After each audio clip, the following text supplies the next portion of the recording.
Hey everybody, just getting finished setting up. I can't seem to find a darning needle anywhere, so I gotta find one of those. But I'll be on in just a second. But in the meantime, first off, let me know how I sound. Can you hear me? Do I sound good?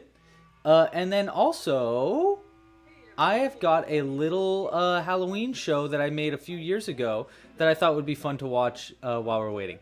So I'm gonna put that on.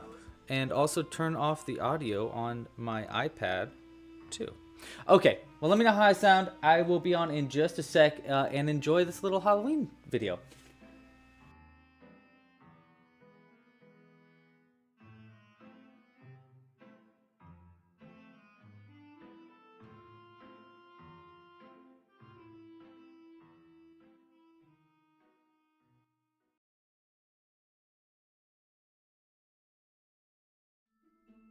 We all know what happens on All Hallows Eve, but I have a story for you would not believe. The day after Halloween, our story begins. No more candy or costumes or carved up pumpkins. The doc needed a vacation. He was going to Rome, leaving poor little Frankie at home, all alone. Doc knew the worst thing he could have on his hands was a hungry green monster making violent demands. So the pantry was stocked. It was filled to the brim. There was no need to worry, there was plenty for him. Alas, the first day, he ate it all up. There was not a trace left, not even a cup. A still rumbling stomach was all he could feel, so Frankie went out in search of a meal. At the first sight of Frankie, the villagers screamed. Their torches were lit, their pitchforks all gleamed. Off in the distance, in an old cemetery, was a lone little zombie. His name was Gary. Gary saw Frankie being chased down the street and wanted to help. So he got his 2 feet. He stumbled on down as quick as he could and coaxed Frankie away off the road to the woods. There they were hidden, and Gary could see that Frankie was starving with an empty belly. This was his chance. He could finally cook. There was only one problem. He needed a book. See, when he was alive, Gary was a great chef, but his brains were all eaten. There was nothing left. Just then, in the distance, they heard a harsh cackle. It was one of 2 things, a witch or a jackal. Gary got an idea, which was rare, indeed. Witches have books, which is just what I need. So they left in a hurry, though they somewhat just stumbled, as Frankie's poor stomach continued to rumble. There on the corner of Toil and Bubble lived Clara the Witch, who was known to be trouble. "What is it?" yelled Clara as she opened the door. Right behind her were laying some books on the floor. Gary quickly explained, "We need recipes. Just this one time to help Frankie. Pretty please." "I think I can help his hunger and thirst. We just need to find the ingredients first." "I know just the guy," said drooling Green Gary, "but just be forewarned, he is kinda hairy." So they went rather quickly to meet Gary's friend. They had to go far to the forest's dark end. Gnawing a bone under the bright moonlight was Rufus the werewolf, out for a bite. Rufus explained they had nothing to fear, for earlier that night he had caught a huge deer. "That's just what I need," said Gary with glee. Ingredients in hand, they started to flee. Back at Frankie's home with the werewolf's fresh game, the witch had her pot and conjured a flame. Gary worked quickly to make his creation, as the doc headed home early from vacation. Frankie was restless and wanted to eat, so Gary worked fast and promised him meat. Just as Gary completed his work, each placemat was set with a knife, spoon, and fork. Supper was ready. They all took their place. Then the door opened, right during grace. "What are you doing? Why are you here?" Frankie was hungry. He wanted some deer. Never before had Doc seen such a feast, especially one from a cook who's deceased. Doc joined them for dinner, and it could be said, "We can all work together spooky, scary, or dead. Boo!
All right.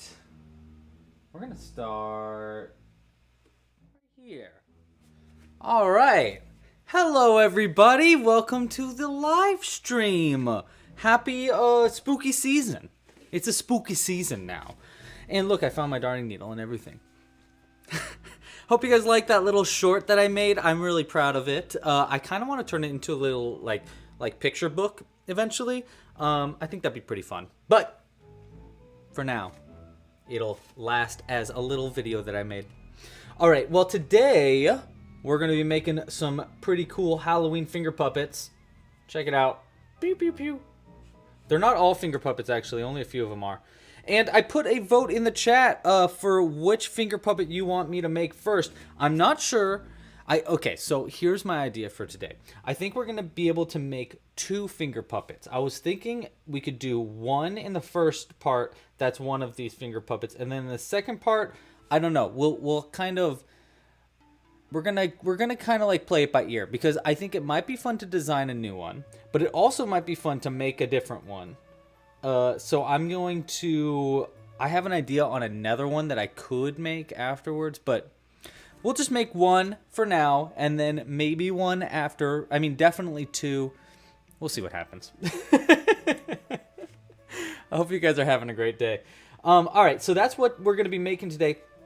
If you want to crochet along with me, what you're going to need are the following materials. I'm using all worsted weight yarn and 100% cotton, which I think is really good for these little finger puppets. It's really good because it holds their shape really well, and you get a really clear design. It's also, you know, there's a lot of colors options available, and I just really like using cotton yarn for this. As far as the colors go, Sunshine, you were reading my mind. That's what I was trying to say, but not trying to say it. Is that maybe we need a mummy finger puppet in the future. Uh-oh, my light box is gonna fall over. Well, let's hope that doesn't happen in the show, because that would be weird. Anyhow, everything's fine today. I'm feeling goofy boofy. Yeah, okay, so you're gonna need cotton yarn. As far as the colors go, it depends on which one we're making. It looks like our vote is going to be for the Frankenstein, in which case we need this lighter green, a little bit of darker green, some black, brown, gray, and a blue. Oh yeah, look, this thing wants to fall over. Hold on, we got to fix this light box also. Besides that, you're also going to need a crochet hook. My favorite crochet hook to use for this is using a size G 4mm crochet hook. I think it's the best for cotton yarn. Hold on, I've almost got this fixed. You also need a darning needle. I like using a crimped end darning needle to help sew in hard to reach stitches. Look at that, guys. I'm such a pro. You'll need a pair of scissors and, of course, a little bit of stuffing and some safety eyes. I like using 6mm safety eyes for mine. You can get a bottle of eyes like this in the shop. It's a great way to support this channel, which we'll talk about more in just a sec. Today, all the patterns are at clubcrochet.com/Halloween. Cooper actually just put it in the chat. Thank you, Cooper. And special thanks to Cooper, our moderator. You rock. Love you. Thank you. Yes, so the patterns are at clubcrochet.com/Halloween, but if you want to just give one a shot, I put the zombie pattern up for free today. So you can find this one specifically at clubcrochet.com/zombie. What's really cool about these patterns is that I developed a color chart. A brand new color chart. I don't think, unless you've used this color chart before, I don't think you've used it, any color chart like this. It's really cool. It explains like what colors go where in a very easy, simple to read format. I really like it. I think it's really a cool system that I've built, and I hope you like it too. If you want to try it out, try the zombie one out. I made it so that each of the little boxes for different colors are in a different check mark, a different check mark for each one. So it makes it a lot easier to like keep track of where you're going. And the stitches are really easy. It's pretty much just single crochets for the entire pattern. Okay, so that's everything you need to know about today's pattern. Again, we're going to be getting to more of these soon. And like Sunshine said, we might be making a mummy. But I don't know. I think last year we made this sea monster, actually, during our Halloween finger puppet crochet along. So, you know, part of tradition. Making a new one. I don't know. I just think it'd be fun. If you'd like to support this channel, there are a few ways you can do so. The first easy free way is just like and subscribe down below. If you haven't liked and subscribed down below, what are you even doing? Please like, subscribe. If this video gets, let's stick with 300. This video gets 300 likes, we'll do a giveaway next live stream for a crochet kit. That seems like a pretty fair deal. 300 likes, giveaway next live stream. Also, other ways to support this channel, the best way to support monetarily is with a Club Crochet membership. Members get early access to future patterns. They get access to the complete library of tutorials, which includes all of these Halloween puppets, a bunch of ghosts, and you can even get monthly kits mailed to your door with whatever new patterns we're adding to the library that month. Next month is Club Crochet's 5th birthday, or burb day, as we like to call it here at Club Crochet. So we're going to be making some burbs, of course. Your choices are going to be between, we're still debating about the macaw. The macaw pattern is going to be out next month. Here's what the macaw looks like. But we're not sure if we're going to do this as the kit, because we needed an easier pattern and we wanted to include the turkey as an option. So our choices are definitely going to be between a hummingbird or a turkey. The hummingbird is our beginner-friendly pattern. It's actually, I've simplified this pattern a lot to make it very beginner-friendly. I am adding some additional instructions for how to make a little red hat instead. And obviously, these are going to be burbs, secret agents disguised as different kinds of birds. But this is going to be next month's Club Crochet kit. We might also be including the macaw. I'm going to be putting up the choices so people can choose their kits starting this week. So if you haven't yet, please consider becoming a Club Crochet member, specifically a Club Crochet Pro member. It's a great way to support the channel, and you'll get our monthly kit. And I just really love these monthly kits. Also, it comes with the mini magnets, so you can attach your burb to anything metal. So you can have them actually perching. Okay, so this one is really cool. The burb kits are always great, so highly suggest you check it out. That's a great way to support the channel. And then the last way is, well, actually, there's two more ways.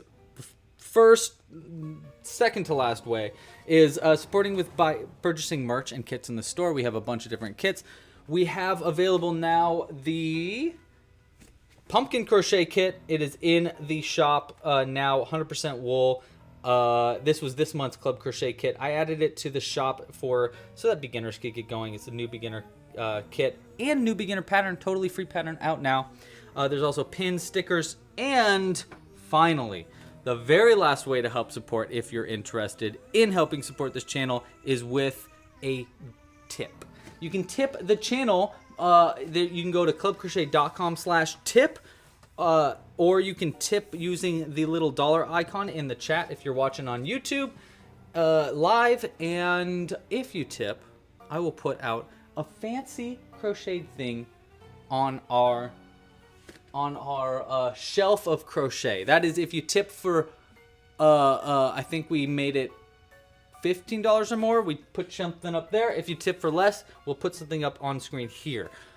And if you tip enough for the back area, let's just go ahead and get to it.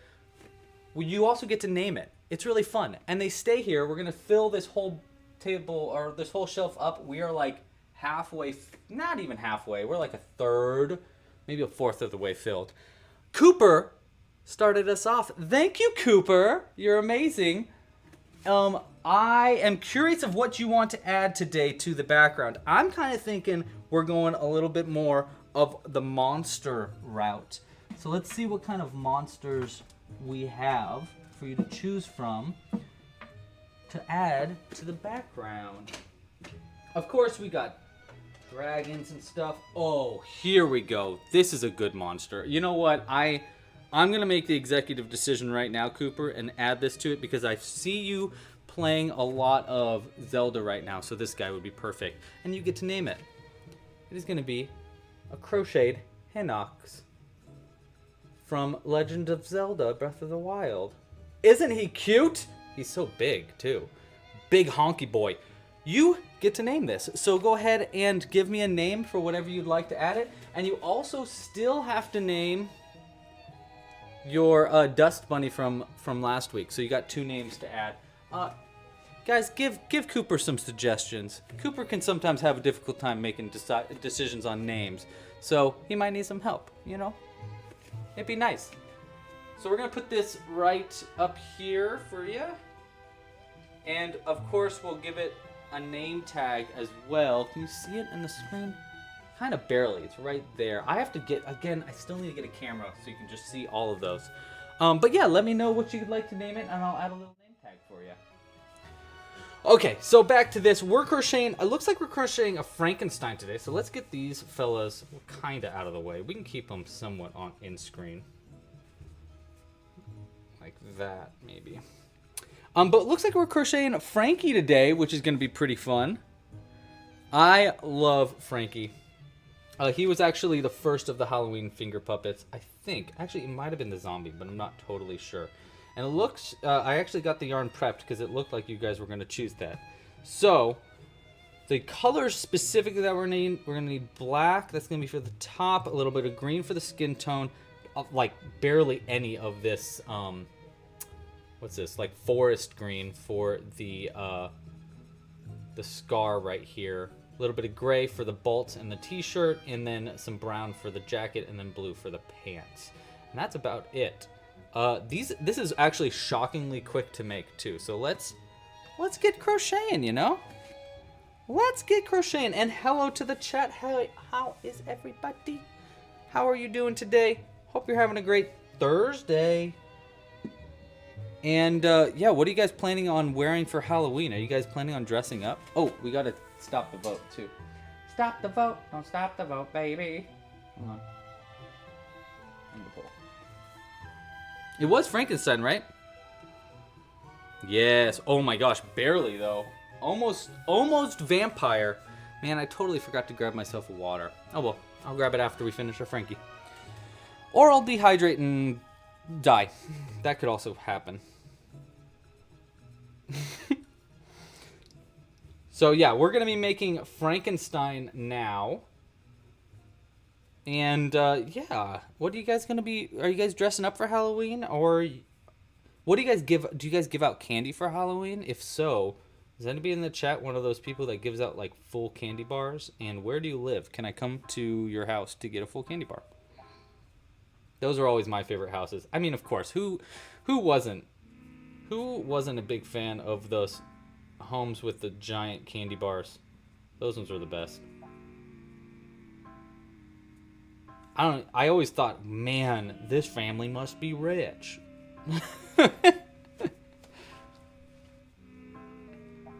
Ooh, we got names. We got names from Cooper. Okay, so Cooper wants to name his Hinox Heliclops, like a helicopter, I think. Here, let's go ahead and write these down so I don't forget. I got these little name tags all prepared for you. And obviously, let me know if I miss any tips and stuff, because I still have to fix the sound. So first we're gonna add the name of who did it on the back. I always add extra O's for Cooper every time he tips. And we're gonna do Hinox. You want to be named Heliclops. I think that's great. Like a helicopter. Also, Clops. Clops is a good name for a horse, I think. That's a lot. That's a lot of O's. That's a lot of O's there. And your dust bunny, you want to name Alfred. Of course. What other name would you name a dust bunny, honestly? Other than Alfred. Okay, let's add these to the background. Alfred. There's your name tag, and there's yours, Heliclops. Oh my gosh, the shelf is starting to fill, for sure. For sure.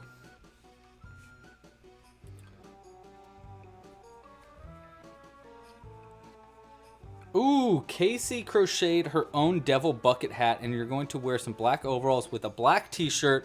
You're basically going as a devil. I love it. That's great. Devil's always a classic, you know? I think I might stick with my classic Halloween costume that I wear pretty much. I've worn for like the past 4 years in a row. And I know, I'm being lazy by wearing the same outfit, and it's the laziest outfit ever. But it's so easy, and I think it's pretty funny. And I just moved, so no one's seen it down here. I strap a giant fan to myself, like a big floor fan. I strap it to myself, and I say, when people go, I walk around and I'll see like someone dressed as Spider-Man. I go, "Oh my God, are you Spider-Man?" And they go, "Yeah." And I go, "Wow, I'm a huge fan." And that's what I do for Halloween usually. I don't know. It's fun and super duper easy. I can wear whatever I want. Just need to strap a giant fan to it. Happy birthday to Sunshine's granddaughter. Oh my God, her nickname is Rue. What a cute nickname. Aw. Well, happy birthday, Rue. I hope you're having a great day. The Amaze feed is crocheting a Frankie with us. Awesome. Enjoy your little Frankie. I gotta put up all the lyrics. Not really the lyrics. Like how that poem or Halloween thing goes that me and my cousin wrote, so that way people can make their own. Because I thought it'd be really fun if people like crocheted their own finger puppets and then did a little, like, their own little finger puppet show using their own crocheted things. I don't know. I just thought that'd be really cute. Dean! Oh, great question, Dean. I actually get that question quite a lot. Dean asks, it says they're doing a craft fair soon, and what is my opinion? I would say policy is more than opinion, but policy for people selling creations made from your patterns, as long as they reference you as the original creator. That is absolutely a-okay for my patterns and Club Crochet patterns in general. So if you're crocheting something made with one of our patterns, you can sell it. You just have to add in the description something like crochet tutorial or pattern by clubcrochet.com. That's it. Other than that, you're good. Like that's the main thing that you need to add. But you're okay to sell things made with our patterns if you would like. Just please give us credit. Yeah, but a lot of people ask that, and every channel or every pattern writer is different. Some people do not want you to sell things made with their pieces, and some people don't really care that much. I've found a lot of amigurumi artists don't usually mind that much, but some do. I know when I started crocheting, I did also sell my pieces online, so I didn't really like people selling them online as well, because I was creating my own direct competition for selling my little crochet things. But now I like doing the patterns a lot more than actually like selling the mini crocheted items. So yeah, basically I'm chill with it. You go for it. Okay, we're gonna go like this. And we're already on round 5, so if you're crocheting at 2, you can see how quick these hook up. Ha ha ha ha. But seriously, they are made really, really quickly, because there's only, let's see, we can probably do the math for this. There's only, let's see, if there are, the majority of stitches have 18 stitches per round, and there are 1, 2, 3, 4, 5, 6, 7, 8, 9, 10, 11. So what's 13 times 18? Someone do the math for me. What is 13 times 18? Because that is how many stitches total is in this pattern. It is very, very tiny. 13 times 18. We're doing 6 green in a row. Gosh, this color, you know what? I don't do these color charts often because I pretty much only have them for these Halloween patterns. This year I really, really wanted to do a series on like how to crochet your own pod people and how to make your own color charts using this system, but I just did not have the time this year, which I was really bummed about. So I had to move it to next year. But next year I'm definitely going to do a series on that because it's so cool. And I usually don't make them until I make these Halloween ones, because I only have, like, the color chart only is built with these Halloween ones right now, which is kind of a bummer, because it's just such a cool, I don't know, I just think it's way cool. 234. So that is all the stitches that you need for this entire pattern. 234 stitches total. That's it. Like, come on, that is nothing. I mean, if you're used to crocheting, usually you have projects that are like thousands of crochet stitches. This one is so few. A little bit more than a couple hundred stitches. That's it.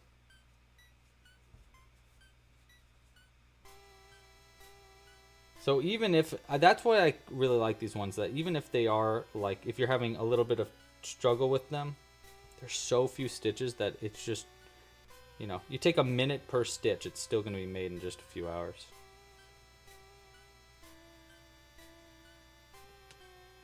Ooh, I know this music. So today we're listening to Halloween-themed music from video games. So let me know if you can tell where some of these songs come from. This one I can totally tell. Here, I'll turn it up just a little bit, because it's pretty quiet. But this song totally sends me back.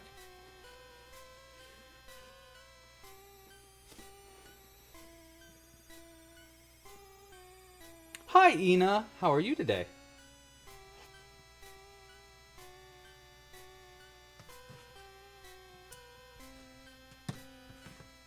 Oop, got the hiccups.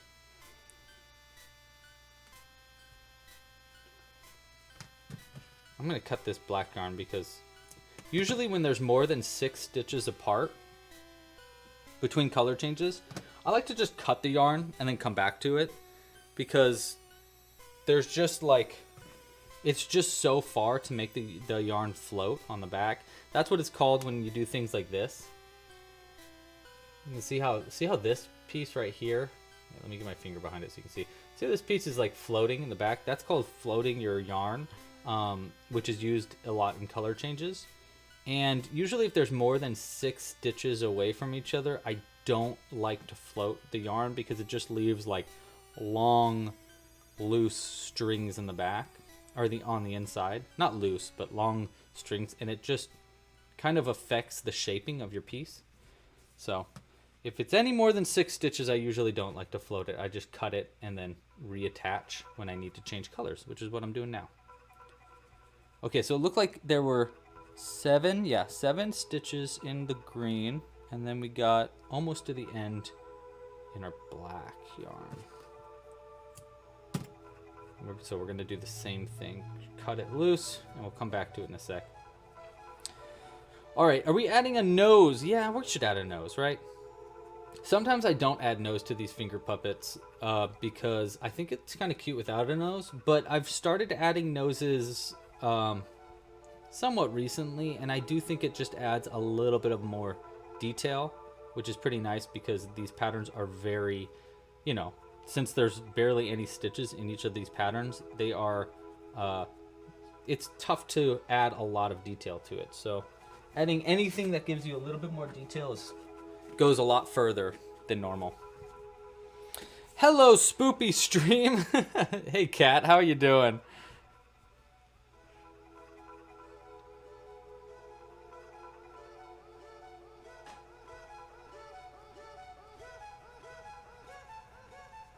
All right.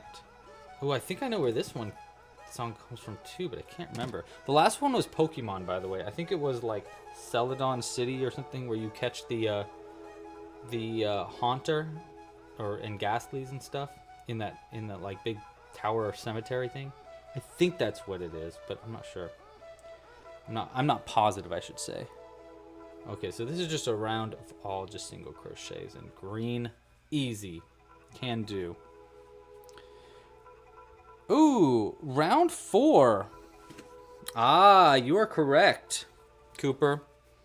You are right. It is the front loops only, not the back loops only. That is a typo in the pattern. I will make sure to fix that after this.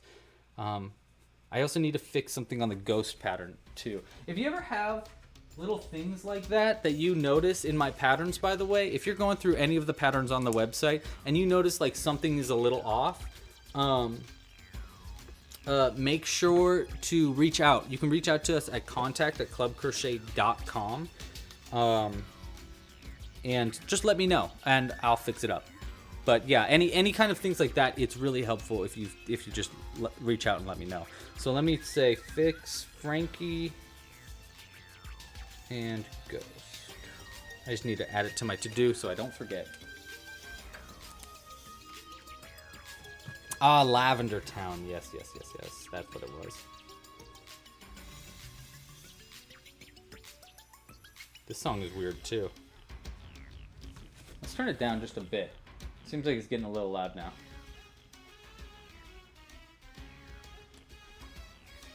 But let me know if it's, always let me know about the sound as well.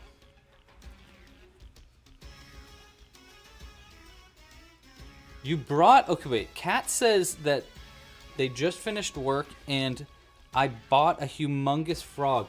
Do you mean a literal frog? Did you buy an actual frog? Or is it like a toy frog? Please let me know. I am so curious. If you bought a giant regular frog, are you going to make outfits for it?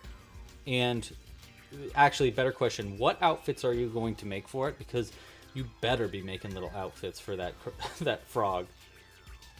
I mean, even if it's not actually a real frog, you should be making outfits for it. Period. There's no question there. Lola, hello. How are you? Hello from Mexico. Hola. ¿Cómo estás?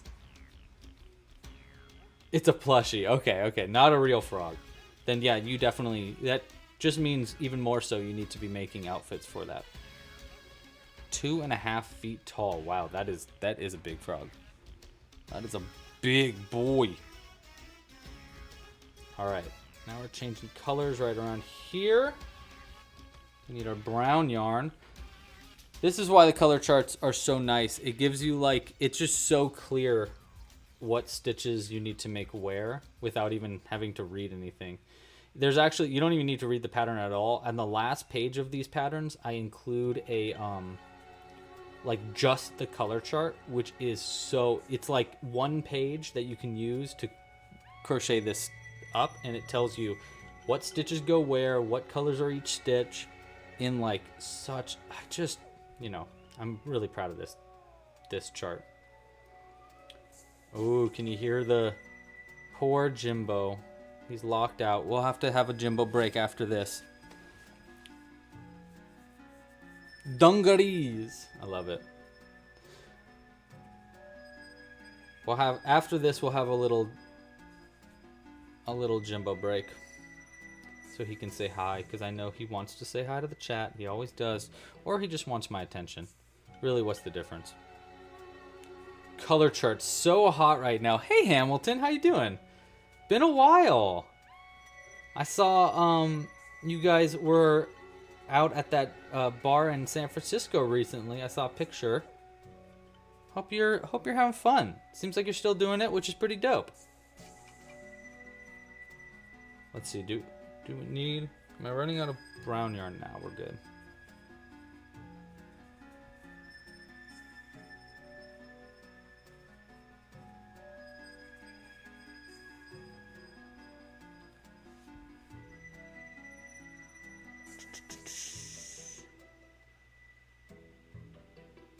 Yeah, you're totally right. It's supposed to be worked in the front loop only, not the back loop only. Dang, how did I mess that up? Oh well. Do I have a... Yeah, okay. That's a really easy change, though. Okay. Well, I did just move from San Francisco down to Southern California, so it's going to be a lot more difficult for me to come out one night, but I will do my best. Alexander, what brand of hook do I prefer? Honestly, that's a difficult question. I really like different hooks for different projects. My current favorite is this one. It's a clover crochet hook because it's got this rubber. It's just like a nice handle. But what I really like is the rubber handle is it holds onto yarn, so you can use it to stuff up your pieces too. So that's why I really like this hook. But it totally depends on the piece. If I'm not making as much amigurumi, I want something like maybe a little smaller. There's these little flat yellow crochet hooks that are really nice. I really like those ones too. Yeah. But I would say currently look for these clover crochet hooks. They're really nice. And boom. And then wham. There we go. I think we're done with our green. No, we're going to need the green for the arms in the next round. Hold on. Untangle in our yarn. Easy squeezy. Lemon busy.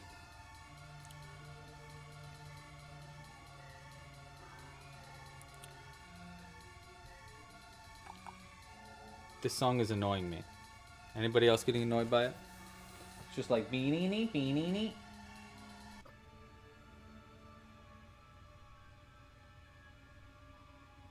There we are. All fixed. Alright, so we got 1, 2. We want 3 in this color, and then we want 3 in this gray. If I can get it untangled.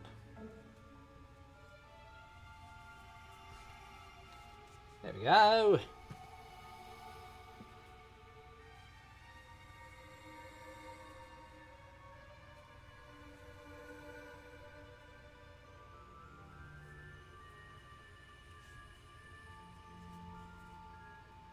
We might switch back to lo-fi eventually, but I actually got another... I've been reaching out to lo-fi hip-hop artists and labels to try using them for our live streams more often. And I got a few that gave us the A-OK. So we have even more lo-fi music that we're going to be having in the background, which is really cool. If you are or know any lo-fi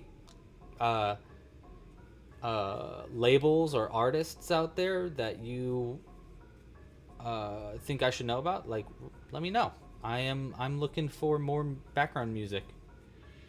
Always looking for more background music. I'm just like a little like low-key worried about Nintendo being upset that I use, you know, their video game music in the background. But it's usually so quiet. It just no one minds it. Okay. Next round we are working on the arms, so we need our green yarn back. And yes, and then we can add the eyes and stuff. Looks like this stitch is a full-on bobble stitch. Yes.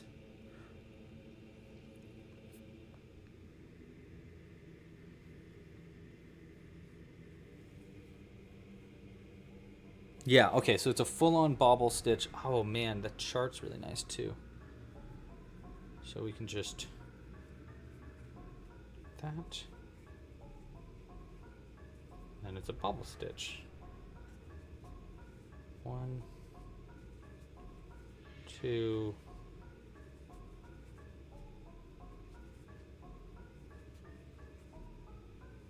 4.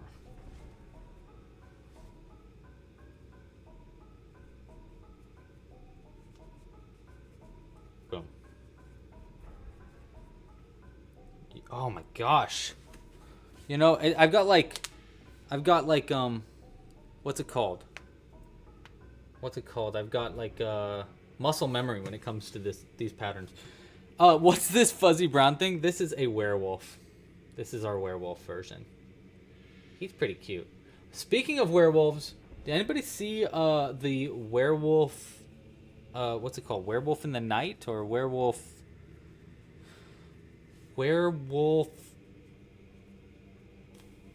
Night of the Werewolf. I don't know. It was like a Marvel. Where'd our gray yarn go? There it is. It was like a new Marvel like YouTube or like short. It wasn't really a movie. It was like a 50-minute like short video movie kind of show. It was really cool. I liked it a lot. It was very strange and gory. It was kind of gory, which was interesting for a Marvel movie. But I thought it was really cool. Anybody else see it? All good, Froggy. What are we making? We are making some Halloween finger puppets today. Looks like we're starting with Frankenstein per the chat's vote. And then we're going to move on to other ones afterwards. I don't know how long we're going today. Probably like till... I don't know. Let's see. What time is it? It is 3:40. Probably till like 5 or 6 today. Maybe 5. Probably going to make a couple of these finger puppets.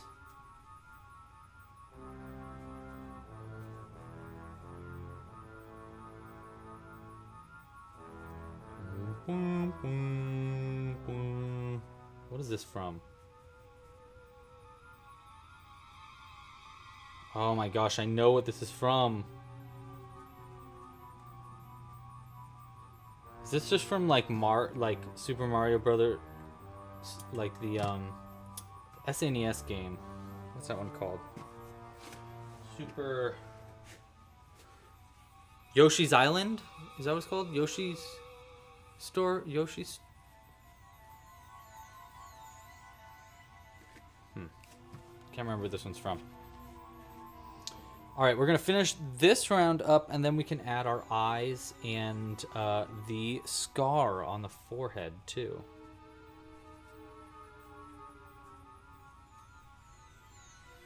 Oh, and the bolts on the sides of the heads, too. Oopsies. I sneezed so hard I shook the camera. I got the sneezies. I'm under attack. Oh, okay, Nova, congratulations. And welcome to the chat. But no worries. I remember 11th grade very well. It was a good year. I was fine with that year. I did not like freshman year of high school very much though.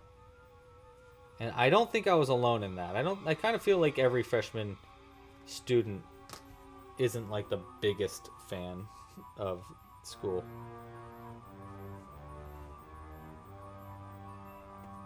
Ooh. I can hear you, buddy. Jimbo is craving that attention right now. Thank you. Bowser's theme from Super Mario World. That's what it was. Thank you. Thank you. I knew it, but I didn't knew it. You knew? You knew what I mean? That's pretty good. I like that. Very cute little eyes right in the front.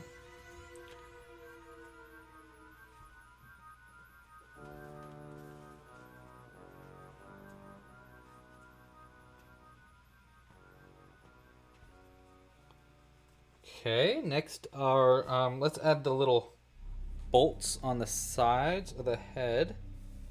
You don't need a lot of this. I think just that much will do.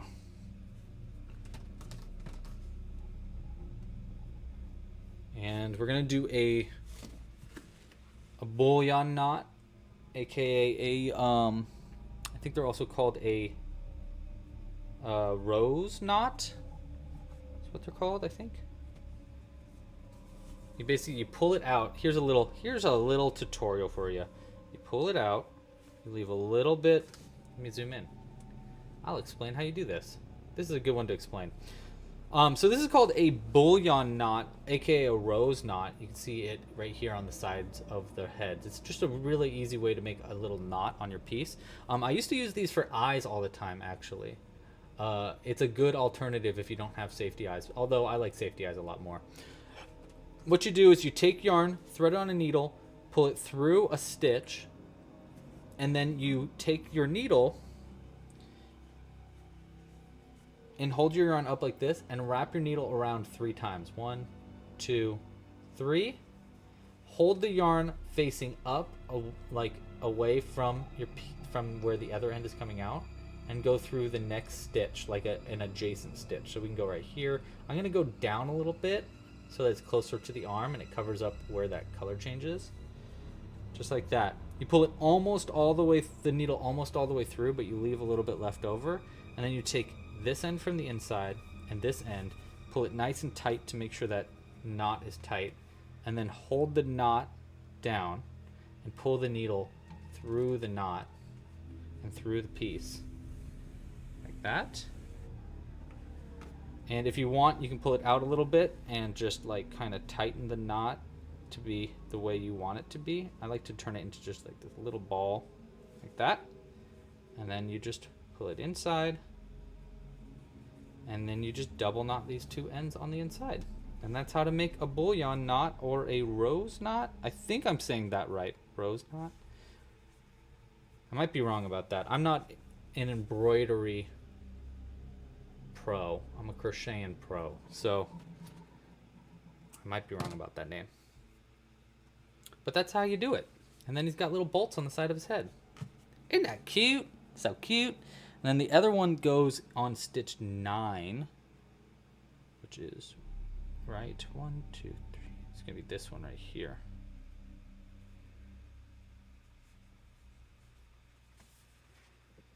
One, 2, 3. Pull it up and away, and then in.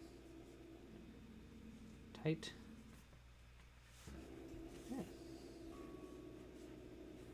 And then I always tighten my knot a little bit, make it look like more of a ball before I double knot it. That's a good spot though.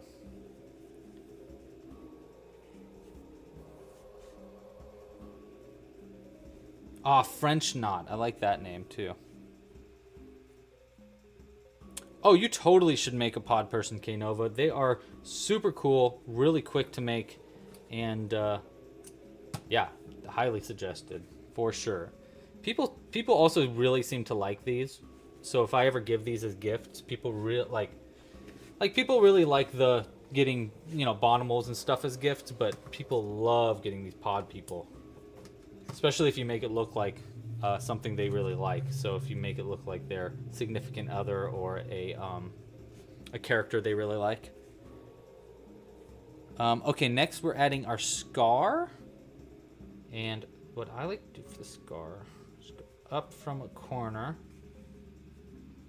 straight down, a couple stitches over, and then we're going to go 1, 2.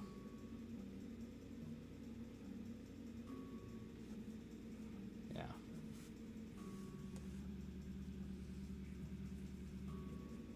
Yeah.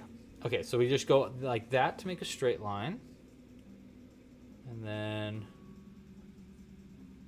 let's go from right in the center of this stitch if I can.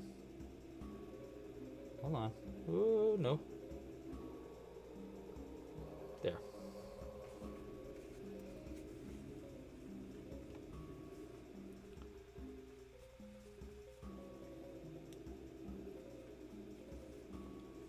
We might need to fix the eyes a little bit after doing this, but we'll see.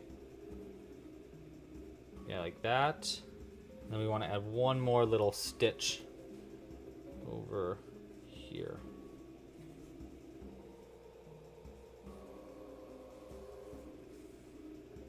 There we go. Easy little stitch. Cute, cute, cute.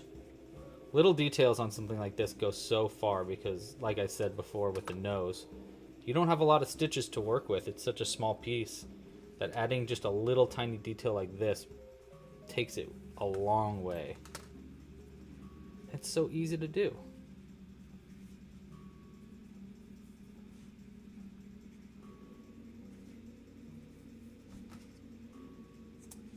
Okay, before I get going to the next one, I don't think I want to use this blue. It's just so blue. I'm going to try to find a navy blue, which I'm sure I have. Let me go grab that. See if because it's in my little yarn thing. So I'll be right back, like literally 2 seconds. God, yarn's stuck in my toes. Be right back.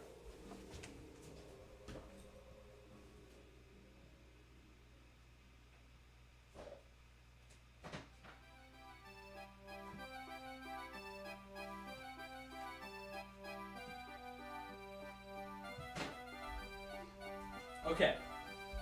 So I got this one. I think we're going to go with this one. But I also got this one. Oh, this is the same color, so we're not going to use this one. I think we should do this one because it's more like pants, you know? So I think we're going to go with that one.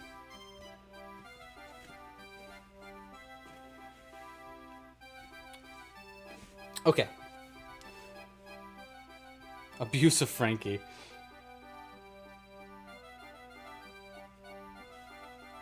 Iris. So that's what I say that too. Sewing is the worst. No one likes to sew things together. It's the worst part. I see a lot of like complete beginner patterns out there, but that also include like a lot of sewing. And I'm always like, I don't know. I mean, I do a lot of beginner patterns and a lot of them do also have sewing in them. But I think it's deceiving. It makes it look easier than it really is. Because when you don't need to sew anything on, it is like, in my opinion, way easier. I don't know. What's your opinion on that? Do you think it's, like for beginners at least, do you think having sewn on parts is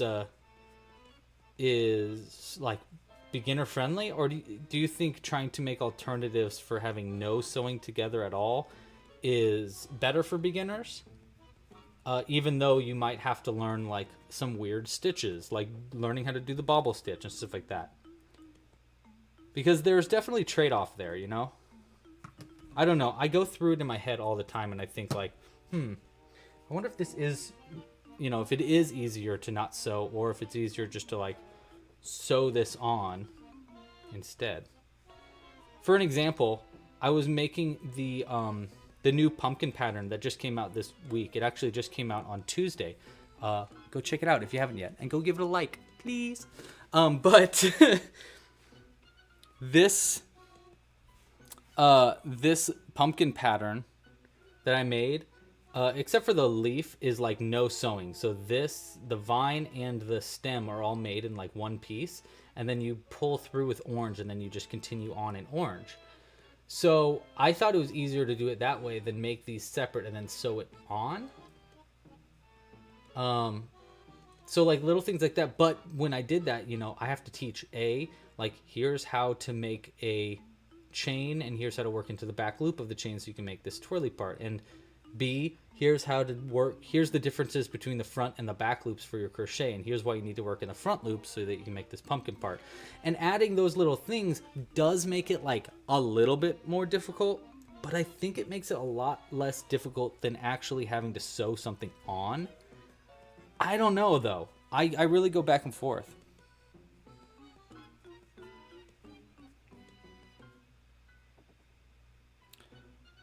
Cooper, good. Okay, that's a good feedback.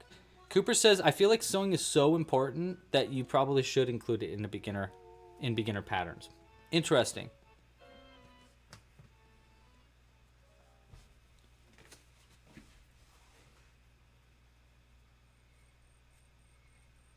I think if beginner has sewing practice, then it would be easier for them to sew in crochet. Cool. See, I appreciate this feedback so much. Thank you guys so much.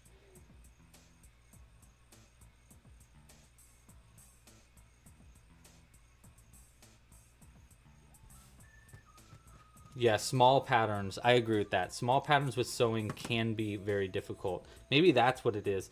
I think like maybe that's what my that's where my difficulty comes in, is maybe that like I just like crocheting little projects so much, but I'm trying to make like more beginner projects, and maybe I need to start branching out to making like larger items, larger amigurumi, when I do those beginner patterns. Because that's what one thing I was telling to my I was asking my friend, like I was showing him some other people's beginner crochet patterns, and I said like, why do you think that this looks more beginner than my beginner patterns? And he said, because it's so big. Because they were all made with like bulky yarn. And I thought that was so interesting. He's like, your little characters are like really cute, but they look so difficult because they're so tiny. And I was like, huh. That is interesting feedback. I haven't thought about that as much. I don't know. What do you think about that?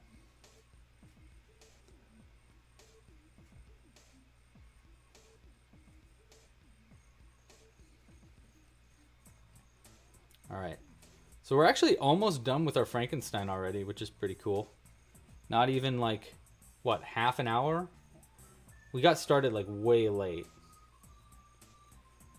We still need to add the finger puppet addition, but you know what? It's not bad.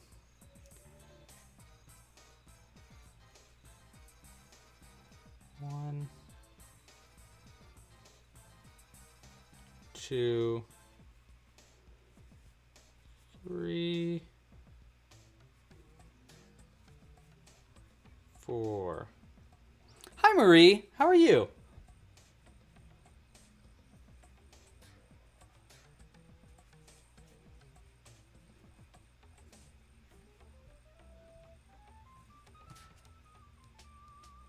Ooh, Echo Cat. Interesting. Echo Cat says that they find bulky yarn hard to work with their tiny little hands. I feel that.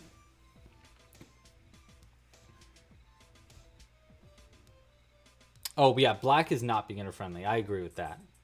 Black yarn is super not beginner friendly because it's just hard to see.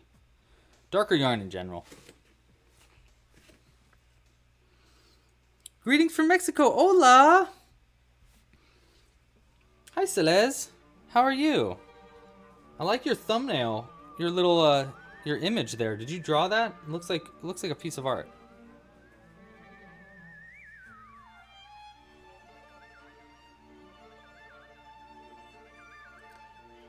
Yeah, see, I totally agree with you there, Cooper. I think people are hesitant when they see those smaller projects because it looks more difficult, but I actually think it's way easier to crochet smaller projects than big ones personally. But I don't know. I haven't been a beginner crocheter in so long that, you know, sometimes I forget.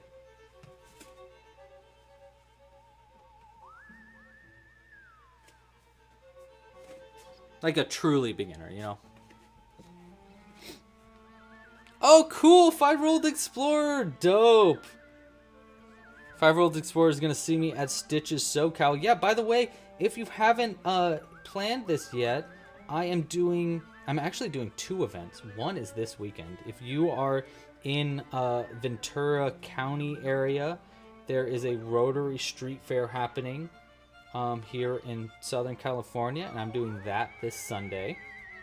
I don't expect too many people will show up there that are just like big fans, but you know, figure might as well let you know about that because I actually totally forgot about it until this week. Yikes.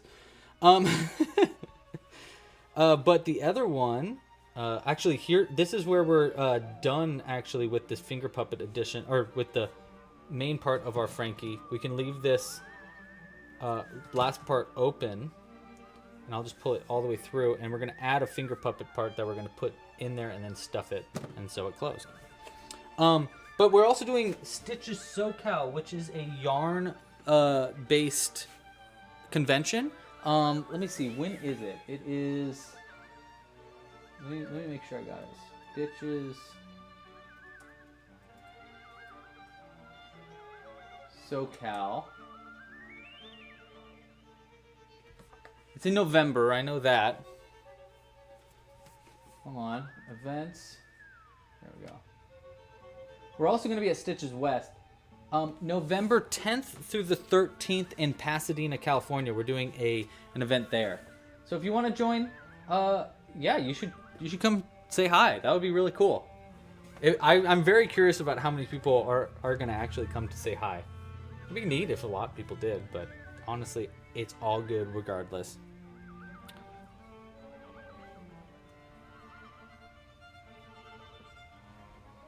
Morley, how are you? What's up? Not much. How you doing today? Today we're crocheting some finger puppets. So here's what I'm wondering. We need to make 2, 3, 4, 5, 6. If we want to make another crocheted finger puppet right now, I need options here, okay? So I'm going to add like a few options of ones that we've already crocheted, but if you have any ideas for other Halloween themed characters that we haven't made yet, let me know right now in the chat, and I will, if I really like any of them, I'll add them to the vote for our next finger puppet, and we can make a new one. But let me know if you have any ideas. I know someone mentioned a mummy. I like that idea. Obviously, we're going to have to design it live, but I think we can do it. I ain't afraid. I ain't never been scared, not once before. And we can vote on it while I'm showing, well, we're having our Jimbo break after this. A wizard. Ooh, a scarecrow. Okay. Okay, I'm kind of actually into the scarecrow. A clown. Okay. A clown, I also really like that idea. Clown, a scarecrow, a mummy. I want to stay out of like, you know, themed, like I don't want to make Chucky, for example, because it's, you know, a copywritten character. But I do love the idea of a clown, even though it's not that Halloween-y. I guess it kind of is, because clowns have become like way scarier than they should be. But we got a clown, a mummy, a scarecrow, a zombie dinosaur. Zombie dinosaur's funny. I kind of want to keep it in this, like, in the theme of these little puppets. For today, at least.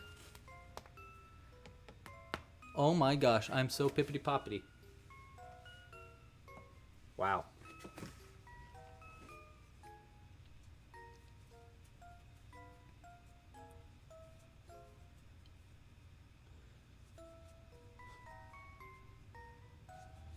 A spider witch. Whoa. Spider witch? What? What does that even mean? I love it.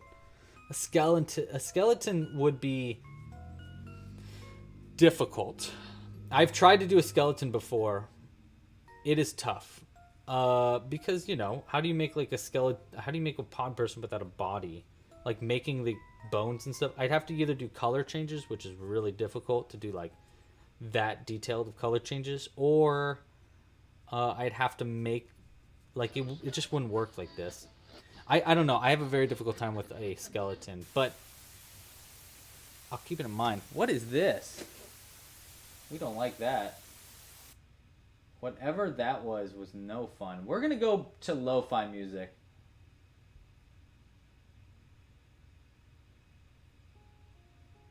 Because we need it more chill. That last part spooked me. An angry Karen. An imp. Ooh, a little demon. Actually, I like that. A devil. A devil would be pretty cool. Okay, so we've got... I actually think we've got 4 brand new options to choose from then. With a devil. Because I think a devil's the perfect thing. So we can do a mummy, a scarecrow, a devil, or... What was the other one? A clown. That's what it was. I like those. I like those options there. We can get some really cool looking designs with that. 1, 2, 3, 4. Okay. We're almost done with our Frankie now. We just need to sew in our finger puppet edition, which I'm just about to finish. If you want to learn how to make finger puppets, by the way, I do have a tutorial for this. It's at clubcrochet.com/fingerpuppets. Really, really unique. Or I think it might just even be puppets. But it's on our YouTube channel also. It's a great, easy way to make finger puppets for any kind of amigurumi. Okay, so let's go ahead and sew this in. First, I'm going to come right out the top. That. And we're going to stuff it a little bit first. Ah, there's my stuffing. I knew I had my stuffing somewhere. I was like, don't forget your stuffing today, Lou, because last time I forgot stuffing. Whoopsies. Actually, we're going to go ahead and stuff the top first. An evil burb.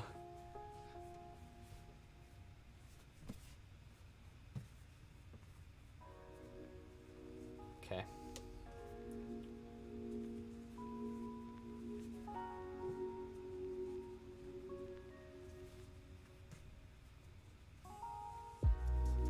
We're going to try to make sure that the stuffing is on the outside first. And then we'll move on. And then, so this way we can like sew it together and then stuff this side, because this side of our piece actually doesn't have any stuffing on it, so it's kind of nice. Oh, actually, do I need to do that the other way around? I actually think I need the stuffing here. Well, whatever. Let's sew on some of it first. A burb with a skull head.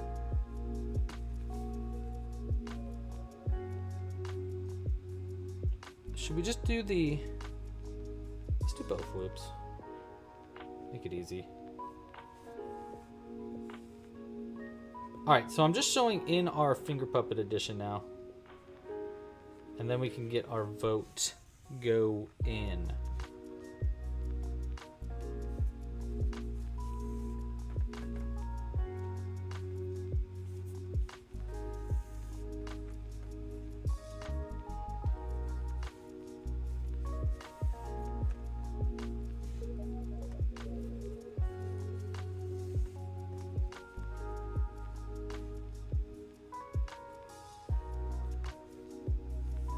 Okay, just a little bit more, but before I do that anymore, we got stuffing on that side. We need stuffing on this inside part right here because I'm a dingus and I put it in the wrong spot.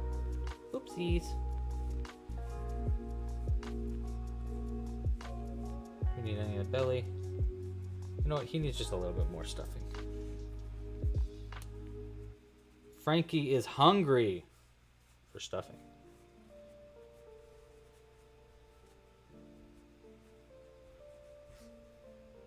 That's pretty good. Yeah, that's pretty good. Cool.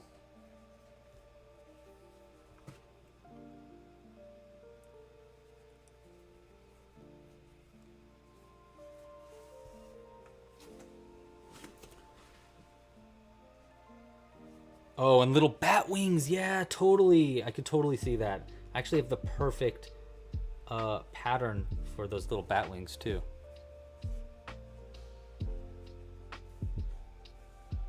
A burb turned Bonimal could be fun for Burb Day. Battle. Great battle. Awesome. Thank you. Yeah, crochet the pumpkin and let me know what you think. And oh, here's another little tiny thing that is just for the people watching right now. Super secret.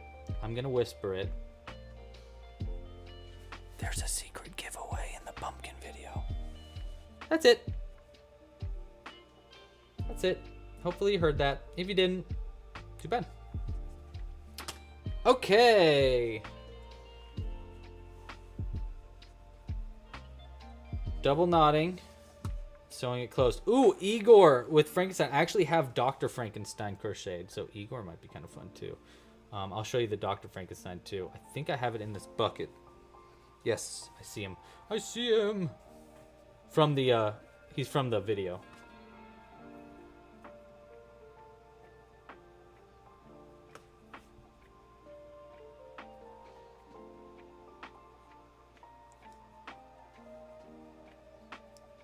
What are Katrinas? What is a Katrina? Is it like a cat thing? I don't know what that means. All right, cutting. Going up a little bit and cutting. And we have, boom, just like that. A finger puppet. Finger puppet Frankenstein is done. Oh my gosh. Wow, that was, guys, come on, like, right? That was not bad. That was pretty good.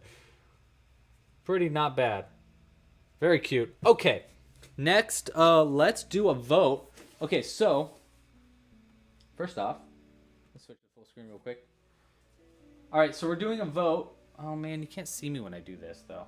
All right, back to the hands. And I get the ground running. All right, our votes between what character next? Okay, so we got Mummy, Devil, Clown, Scarecrow. All right, the vote is in the chat. You get to choose what we're designing: a mummy, a devil, a clown, or a scarecrow. And this is going to be completely off the cuff, totally from scratch, no pattern. So I'll have to like write the pattern down later. But go ahead and vote. I'm going to vote for that one. And I'm going to get Jimbo to say hello to you. And then we're going to pick the yarn out because I can't choose the yarn until you choose what we're making. So let's start by getting Jimbo. Jimbo! Jimbo, come here. Come on. Come on. Come on, the crew wants to say hi. Oh. He's a little stuffly right now. But say hello. Hello. Good job. You're welcome. Okay, relax. How are you? Yeah? Taking a good nap? Oh, okay. I'm super proud of you for that. Yeah? Do you have anything to say to the chat? What do you mean? Say it louder. Jimbo. You don't want to? He doesn't want it. He has a secret, but he doesn't want to tell you.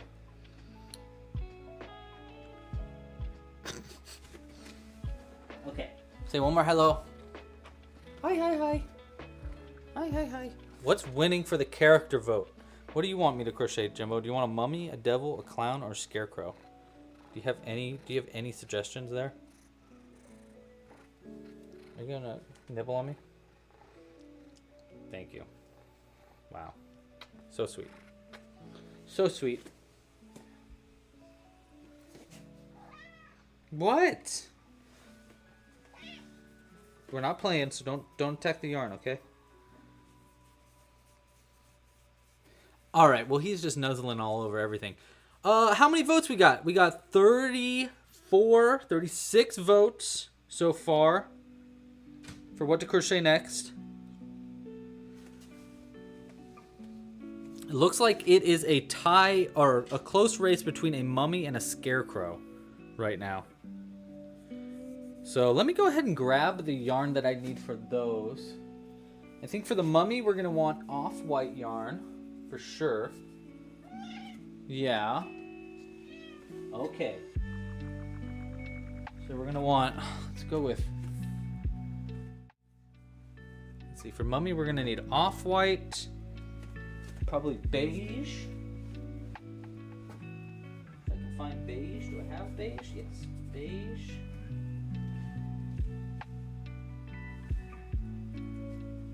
Very much of that. Beige. We need probably some brown and some of our green that we've been using, which I don't know where that went. Here's a big ball of it. Green. Okay, so that's what we'll probably need for mummy if we choose mummy.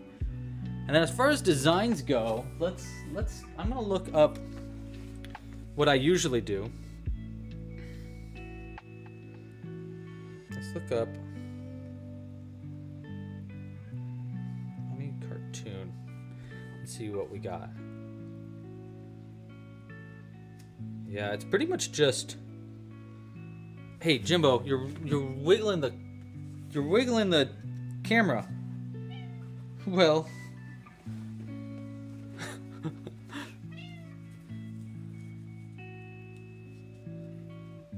that is Jimbo's secret. Hi, Johnny. How are you? Okay. Well, I don't think. I mean, we might not even need the.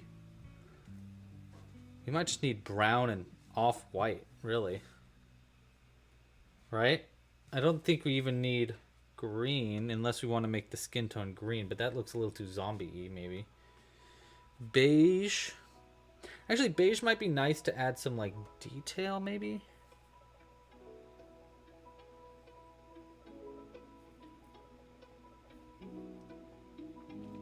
All right, we're going till it gets to just a few more votes. Oh, Johnny, thank you. Thank you so much. Let's put something out for Johnny for the little tip. Here, we'll put this fella out. It's not Igor. He's Dr. Frankenstein. We'll put out Dr. Frankenstein for you next to Frankie, so he can watch over us and make sure that we're doing our job. All right, so it looks like we're choosing mummy, unless anybody wants to vote. Well, even if someone voted, I don't think it would change the thing. Looks like mummy's winning by a pretty good shot. So let's do it. Actually, it was pretty close. 32% mummy, 30% scarecrow. All right, so we're doing a mummy though. Okay, so here's what we need to do.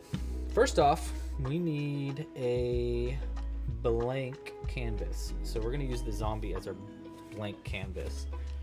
And you'll see me consistently holding the mummy or it upside down like this so that I can make sure I get all the stitches that I need. I think what I'm gonna do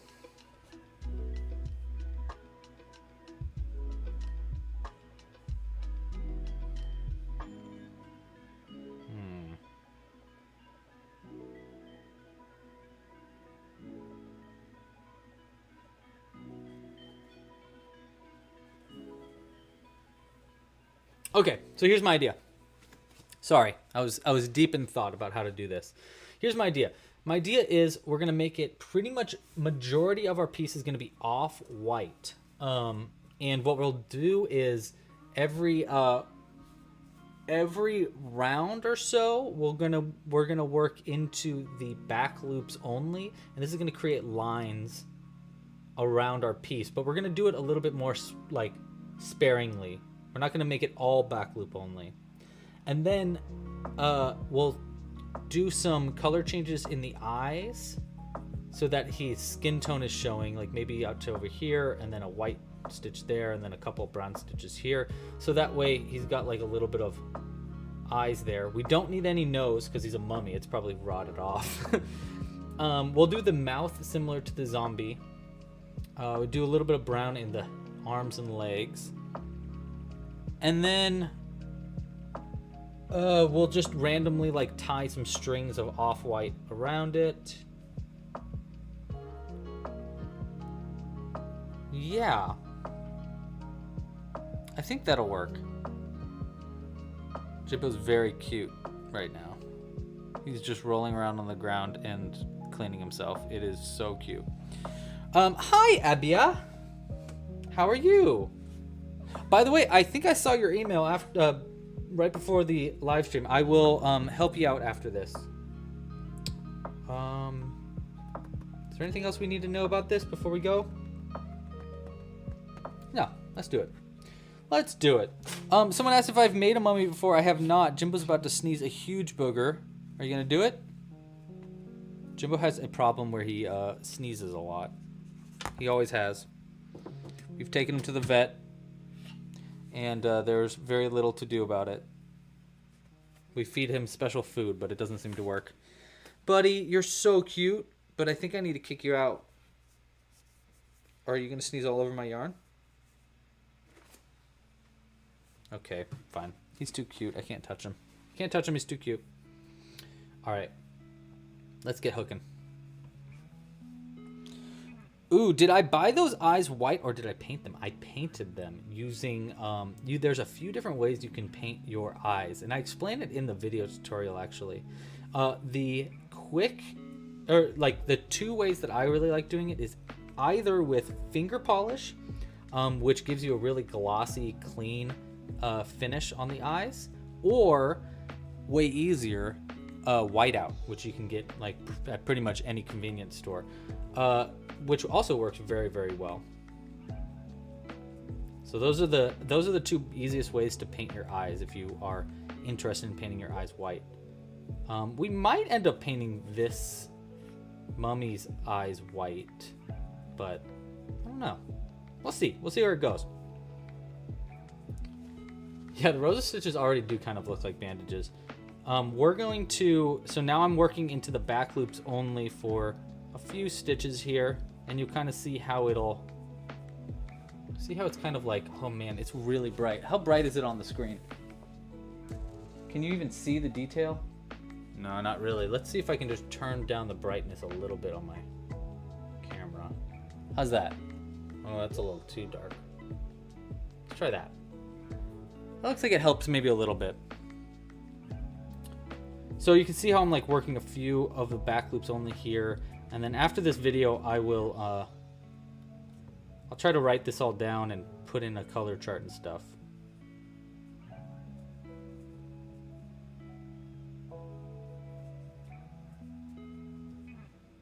And then let's do these ones back loop only 2, 1, 2, and actually that was the last stitch, right? 1, 2, 3, 4, 5, 6, 7, 8, 9, 10, 11, 12. Yep. Okay, so that was round 2. Now I'll do round 3. I'm going to start with some back loops. 1, and then we'll go 2, 3, and we'll do 1. I'm just picking and choosing where I want to do these back loops only stitches to give us variety as we go. 3. And let's do another 3. And we'll probably have hair like poking out of the top of our head, maybe. 1, 2. And then we'll go both loops. 1, 2, 3.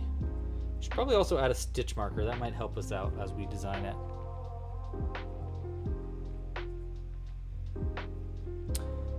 Yes, exactly what Tassalarian said. Be careful with using acrylic paint for your eyes.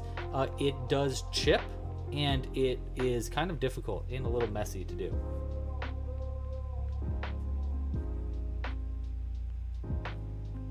Oh, Holly, thank you so much. Oh my god, I'm so glad that it went well. An absolute hit. I love it. Oh, thank you for letting me know about the donations. I super appreciate that. Kat. Okay, Kat says, I have spaghetti and meatballs? What? Thank you for making my night. I put the frog on Discord. Love Jimbo. Thank you so much, Kat. You rock.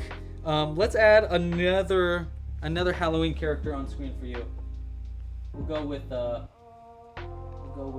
oh, here's a great one. This is actually perfect for someone was just saying D&D, something about D&D characters. This is a little slime that I made.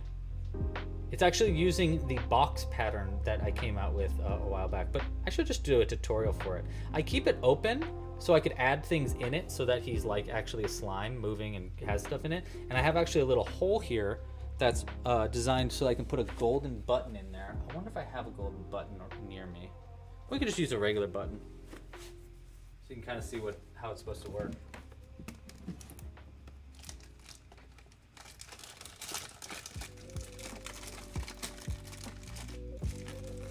Give me a button.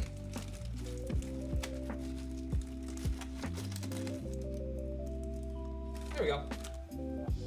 See? It just goes in there like that. And then there's half of a button sticking out of him, like he's a real slime. Anyhow, I'm gonna put this out for you, Kat. Thank you for your donation. I really appreciate it. I should do a tutorial for the slimes too. I need to do just a whole month of D&D characters next year. Yes, you can totally crochet terrain and monsters. Absolutely. Highly suggested. Cooper, do I need you to... Nah, you don't need to write this one out, actually. This one's not as complicated, and this one's more like I need to look at it to kind of come up with it. So don't worry about writing this one down. All right, next round, we'll do a couple. 1, 2, and then we'll do 1, 2, 3. That. Let's do 4 here. And you know what? Let's do our first color changes here. Let's use our... Well, do we use brown for this? Yeah, we should, right? Mummies, when I think of mummies, I don't think green, I think brown. I think their skin tone is brown. So I'm going to do a half...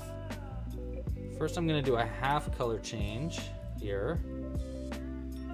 That, and then a full color change after that. And actually, we're going to do the other way around. Actually, you know what? We're going to do... Yeah. Okay, fine. We're going to do like that, and then we're going to do a color change opposite. Oops. So the top is brown, bottom is white. Like this. We'll work back loop only.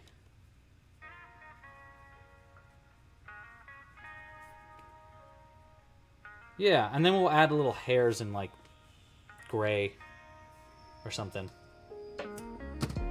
sticking out of it at the end to give it a little bit more detail. I'm still not sure if I want to add white eyes or if we want to do just black eyes, so we might do white eyes. We'll see.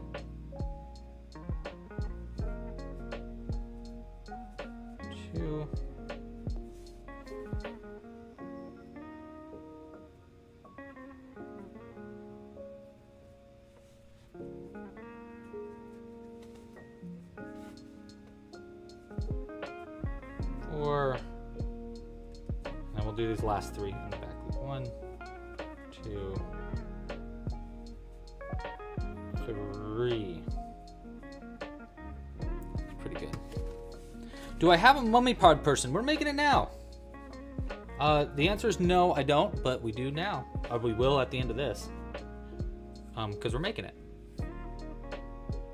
Okay, that's a good start. Can you see the detail? Let me see if I give it a little shadow like that.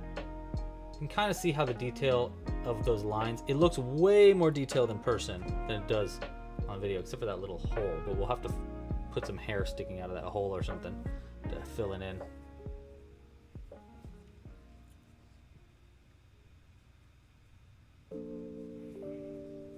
One. Oh yeah, how many rounds is it before we do eyes? It's on round 1, 2, 3. We need to do at least, so it's on round 4 that we need to do our color changes for our eyes. Actually, round 3 would be nice too. Okay, I know that that's more in my head than actual instructions, by the way.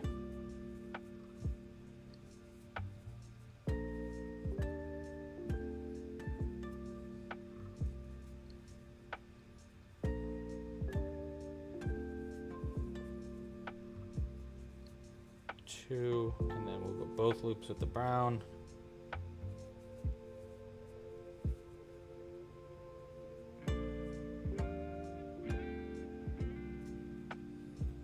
This is looking pretty mummy-y already, I think. I think once we add the yarn like wrapped around it a little bit, it will really take it over the top.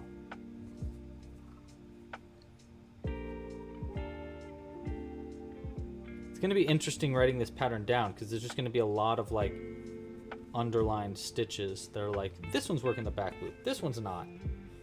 But, I mean, it'll work for sure. Okay, that looks pretty good. We got one more round here. We can add some color changes to give it a little bit of... Actually, you know what? We are going to do one color change at least. So we want to do a color change on stitch number 1, 2, in the top of stitch number 2. So 1, and then we'll do brown for stitch number 2, just for the top of it. And you'll see why this is going to be important in the next round, actually. It should be kind of fun.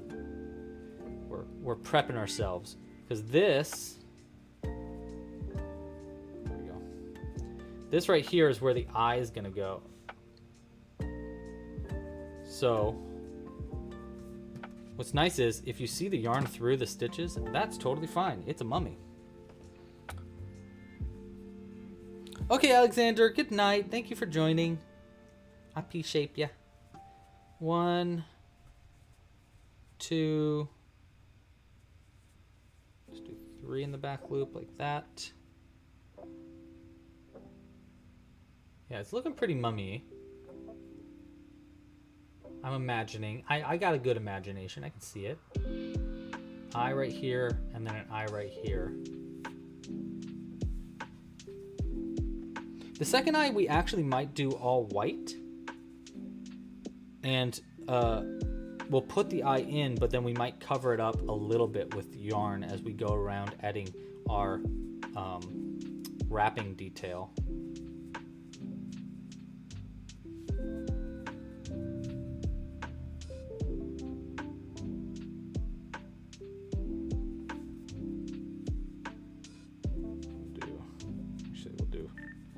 Both loops there. Oops. 1, 2. This pattern is actually kind of fun because it's supposed to be a little scrappy, you know? So it's kind of fun just to like noodle around.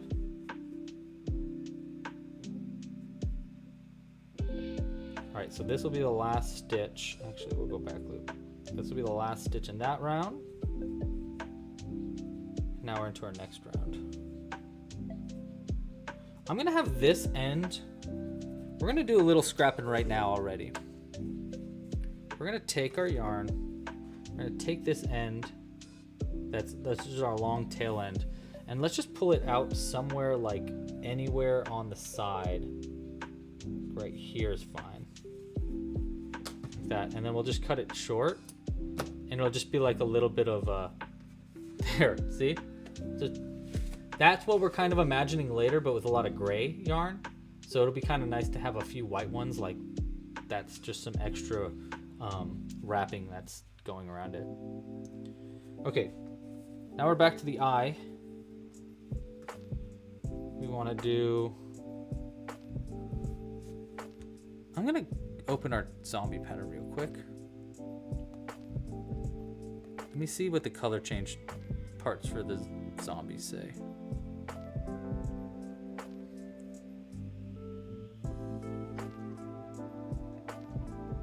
Yeah, that's what I'm going to put in the pattern. It's going to say, just noodle around here. Thanks, Frankie. Yeah, I think I'm pretty good at that whole designing on the fly thing. Okay, so we're going to do, this is going to be where the eye is going to be. And then we'll do a half color change right there. So that brown is on the bottom. Back over to white. So it'll be like one eye there. The next eye is going to be on white, and we're going to wrap around it. Because we really want to be subtle with the amount of brown that we end up using.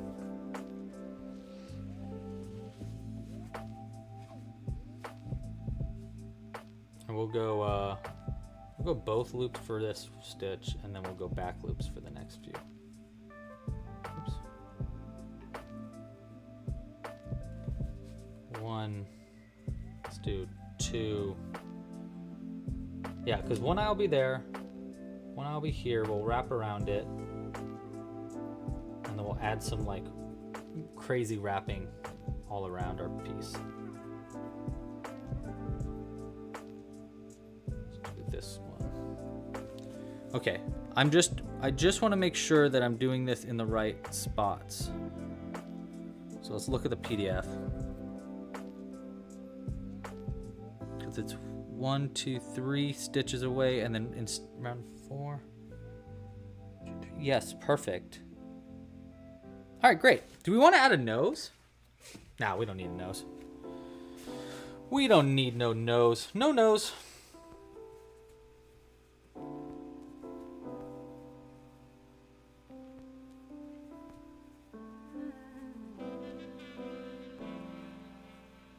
I'm so excited to see what we do once the whole piece is finished.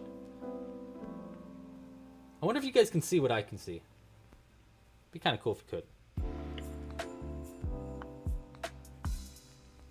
Because I can totally see this finished already. Okay, then after doing the mouth, we need 2 rounds before we get to arms. And we can just keep doing the same old for those 2 rounds. Just sometimes working the back loop, sometimes not. So we'll just start here. 1,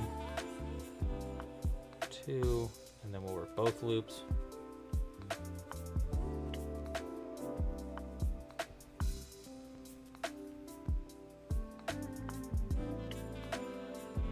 Yeah, we'll do the jaw over on the other side too.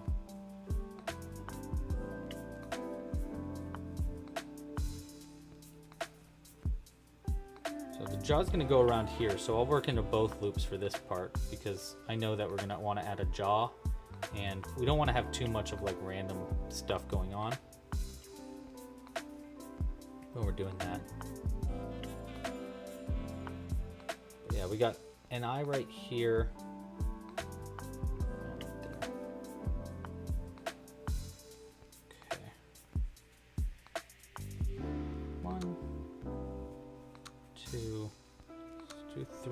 Hey, if you haven't yet, please like this video. If you haven't liked it yet, we're trying to get to 300 likes for a giveaway next live stream. So yeah, like this video.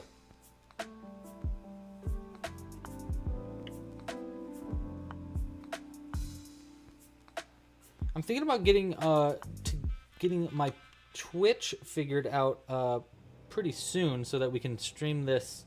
We can live stream on Twitch at the same time as we do YouTube. How many people here watch Twitch live streams? Does anybody watch Twitch live streams in the chat? Or are you guys more of a YouTube audience? I know I personally sometimes, rarely, but sometimes watch Twitch live streams. And I'm really curious to see how many people do the same. Okay, we got one more round until the arms, I'm pretty sure. 1, 2, 3, 4, 5.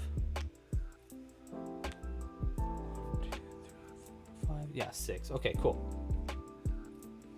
All right, so there's gonna be an arm here in the next round, and then 1, 2. Let's go 3. There's going to be an arm over here in the next round. Let's go ahead and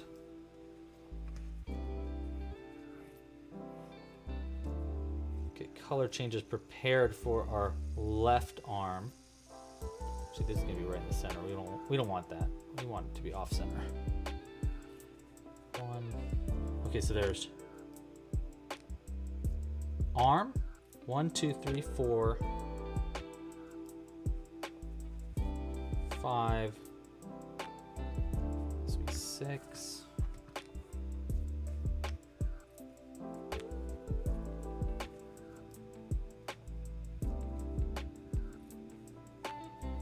And then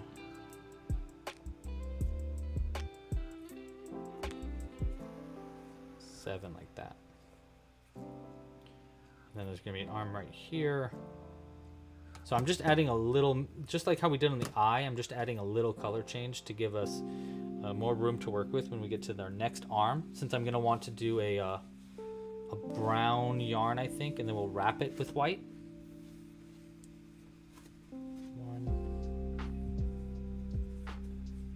2.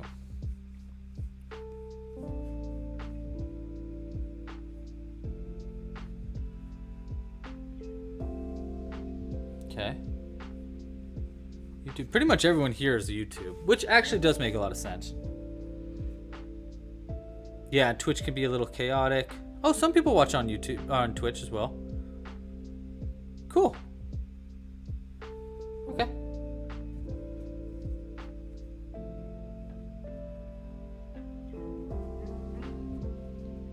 Oh, Kiki, thank you. How are you?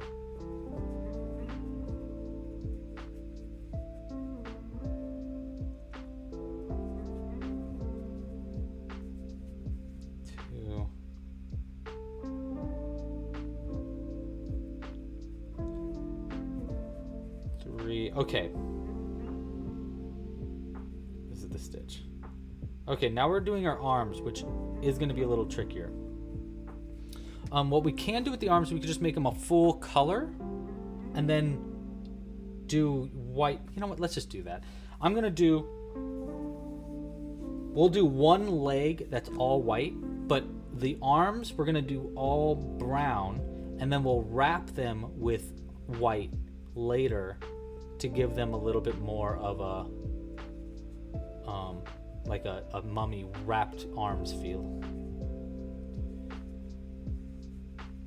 3, 4, but we'll do them all brown for right now, just so you can see where it is. Right, so we'll do it like that, and then we'll wrap it with a couple of white strands. I could do color changes in the arms to give them the styling we need, but I don't know. I just don't think it really. I think that's going to be too complicated, especially when it comes to the pattern. I think it's going to be, because I'm kind of trying to think, okay, what do we want to do for the crochet pattern for this? So I kind of think it's maybe a little bit better to make them all brown and then add details afterwards to make it a little more simple to explain and to like recreate. 2, 3, 1, 2, 3, 4, 5. Go 6 here, and then we're going to do some half color changes brown here. 1, 2, 3, 4, 5, 6. So this will be 7. And then our other arm right here in brown. Same thing. 1, 2, 4.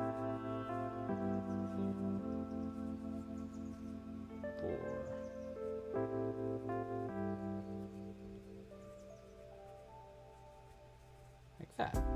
Okay.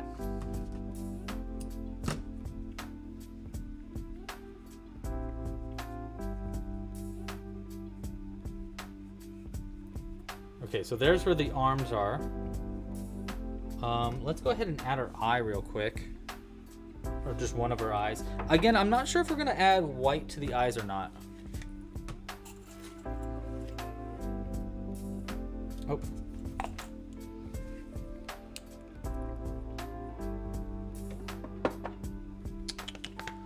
The D&D bunny is not done. It's actually still in the same situation where I showed it last time.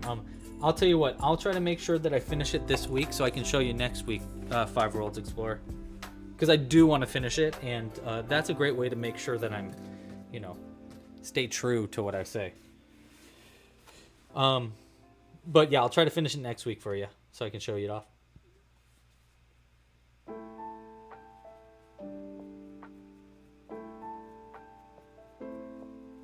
we go. So we're going to add one eye right here.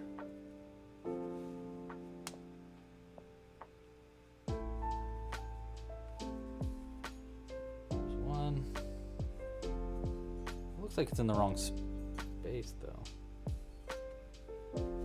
Is it? No.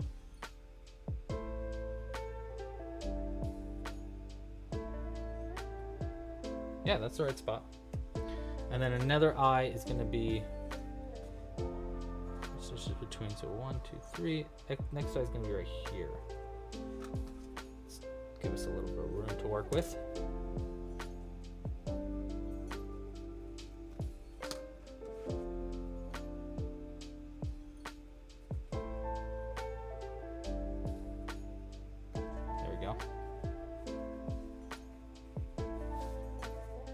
Okay, how do we feel about black eyes instead of doing white eyes? Because I was gonna do white eyes, maybe with a black dot in them. That's our other option. We definitely want to add a jaw. So before I even lock these eyes in, I want your guys' opinion on that, on the white eye thing. Because obviously once we lock it in, we can't really make any big changes like that. So if you have opinions, let me know.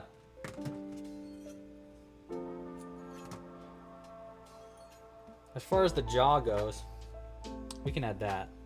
So we want a hanging jaw like we do on our zombie.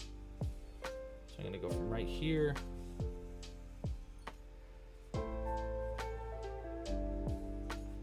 Like right there.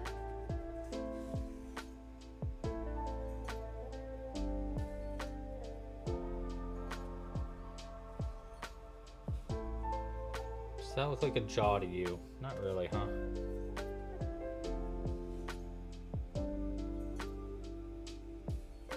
Maybe it kind of does.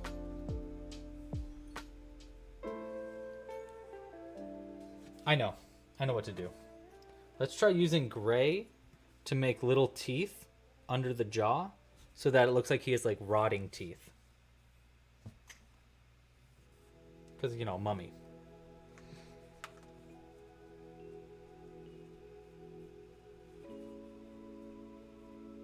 So we'll double knot this part.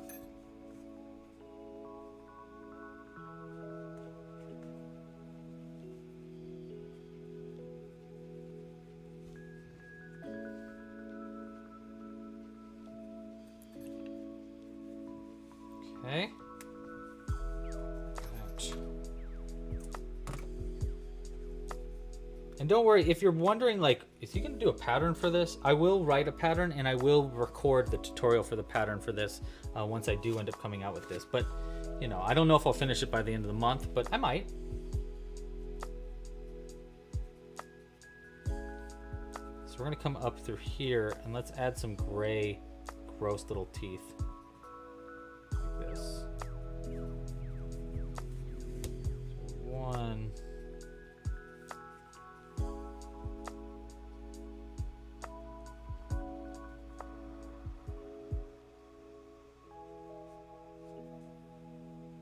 right there.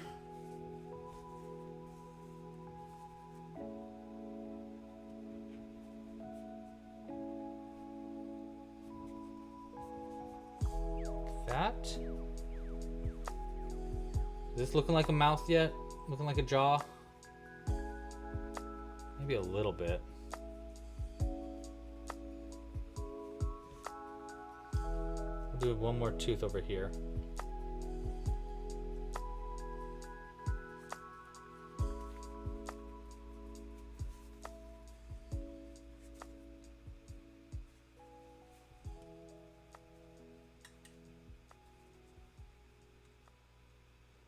I mean, we're getting really subtle with the detail, but I think it'll...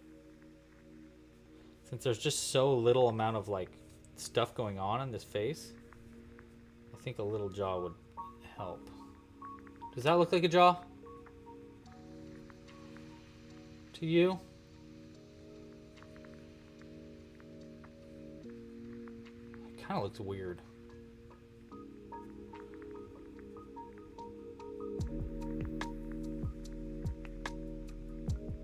Not bad though.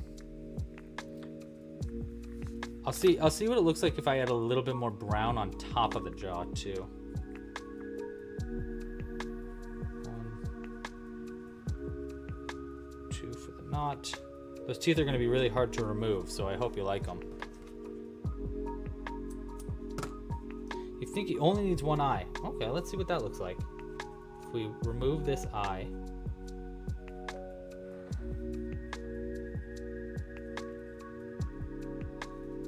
Can remove this eye. Man, that eye does not want to be removed.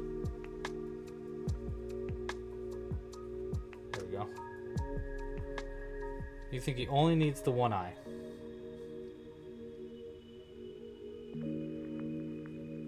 I kind of think he needs both eyes. It's kind of hard to tell what's going on without the other eye, I think.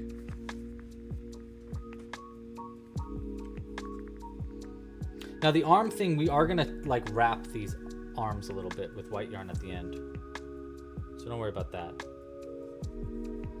But let's see what this mouth looks like if I add another little bit on top, like this.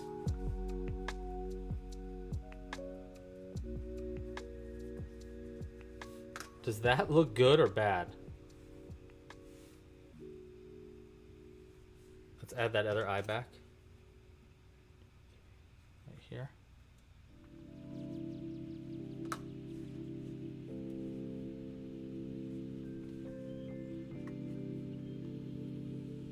So what do we think about that mouth?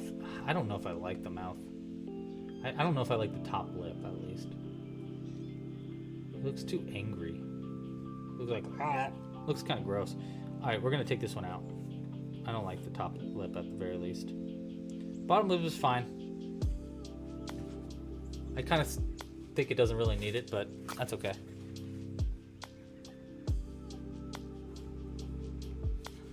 We'll make it work.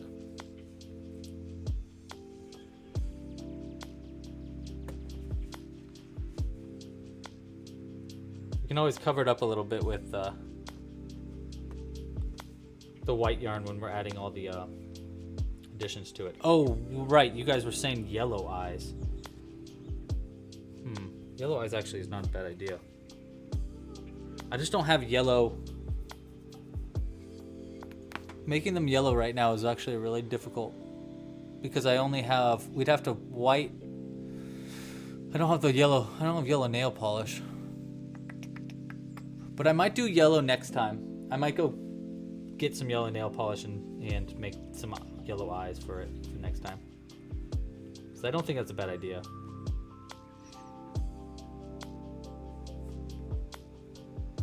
White I could do. White with little dots I could do, but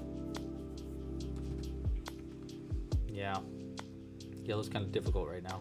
God, but I do think that's not a bad idea. Alright, well let's keep going.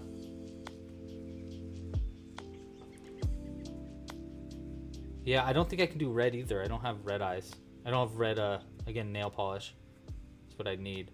Or red, I guess I could use a red Sharpie on white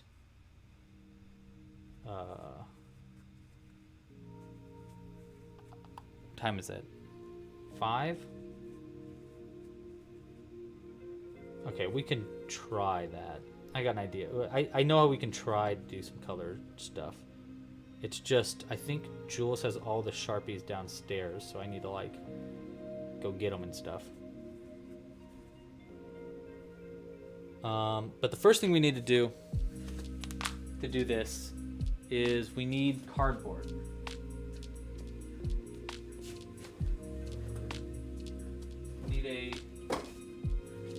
We just need a thing of cardboard and a nail polish.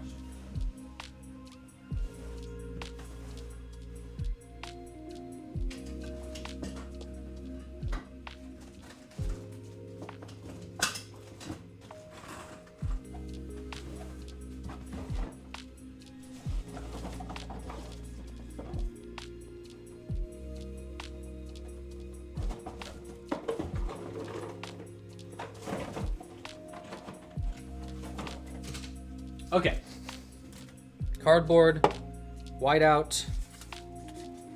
Let's get some eyes white. At the very least, we can get them white, and then we can experiment with them afterwards. So this is how I like to paint my things white, by the way.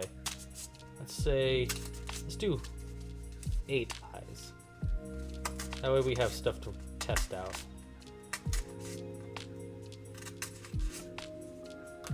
Like that. We also need to get a paper towel just in case we mess up. Those are the wrong eyes.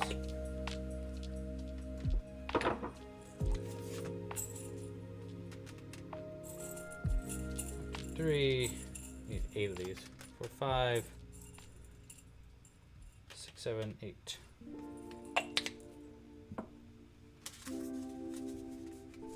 Go 1, 2. 3. So yeah, this is how you do it if you are looking to make white eyes. You just poke holes in cardboard, put the eyes in it, and then paint them with nail polish. And we're gonna get a paper towel to help us out here. Let me go get a paper towel really quick and move our stuff over so we don't accidentally get something that we don't want white. I'll be right back.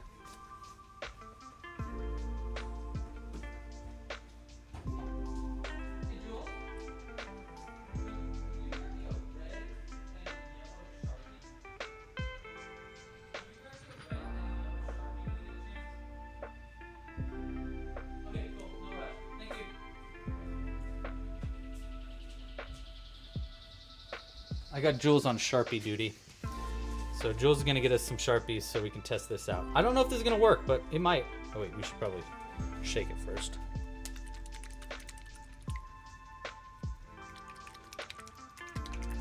All right, so let's do this.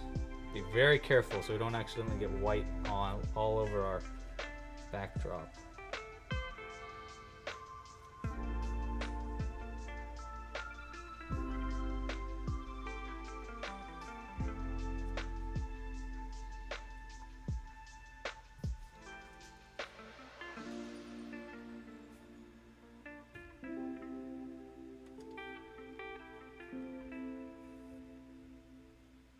Here are Jules coming up. She's gonna make fun of me because one time I did a video where I painted it eyes white and I dropped the nail polish and I got white nail polish everywhere. Remember that? Oh yeah, I do. I brought all the Sharpies so you can pick your favorite. Oh, awesome! Thank you. You wanna say hi real quick? Okay. I feel camera shy today. All right, camera shy. That's all Hi right. everybody off camera.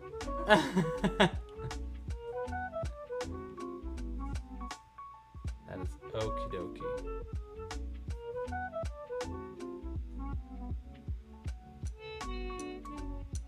All right, so we got our white nail polish on there.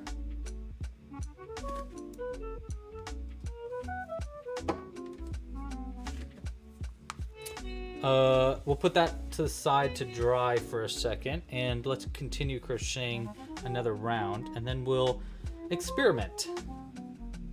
We'll experiment.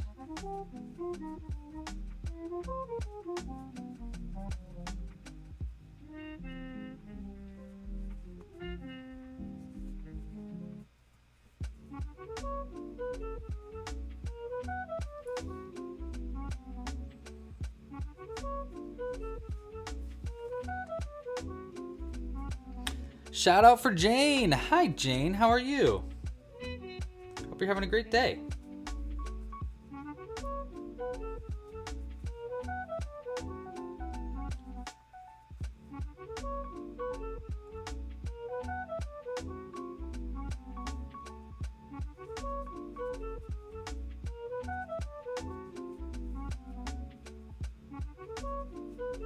Well, we did pretty much the whole round in the back loop only. Whoops. That's okay.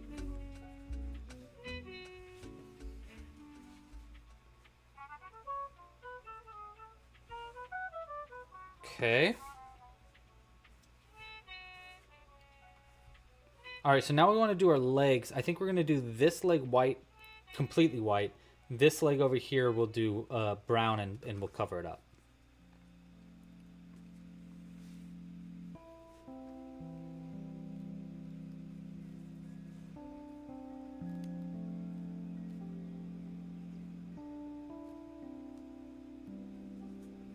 So 1,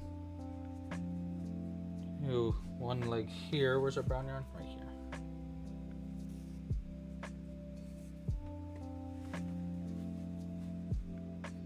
Like this.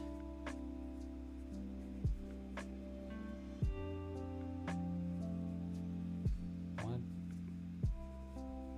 2, 3, 4 for our left leg, I guess.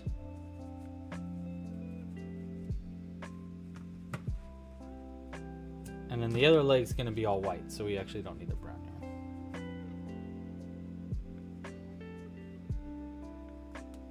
Let's do just a couple in the back loop. 1, 2.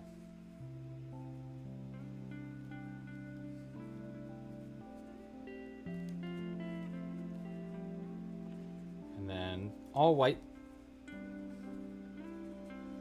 2.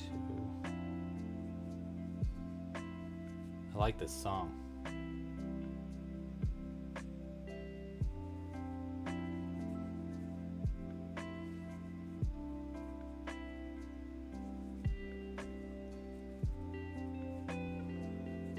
All right, this is looking pretty mummy-y so far. Mum-y.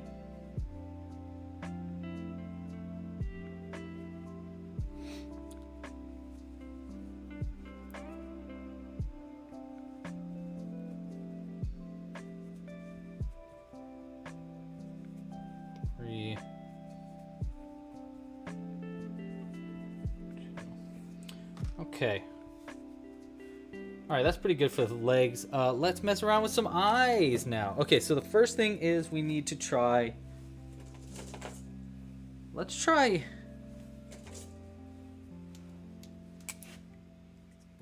orange. Because I don't think yellow is going to show up as well. I mean, we could draw on it. Right? We'll try orange, yellow, red, and then one with just a dot. Let's start with just our orange. I'm thinking that this Sharpie might, yeah, it's kind of like taking some of the paint away. So we got to be very gentle as we go, but it might leave kind of like a fun look to it. So looks very messy. That'd be kind of nice.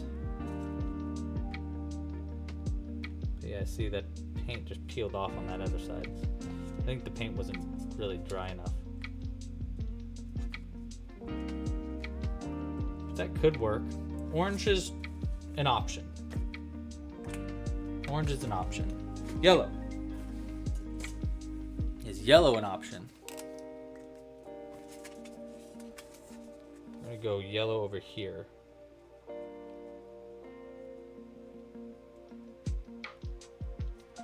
I'm gonna start dotting it because I don't want the yarn. It's really hard to not get the paint to peel off.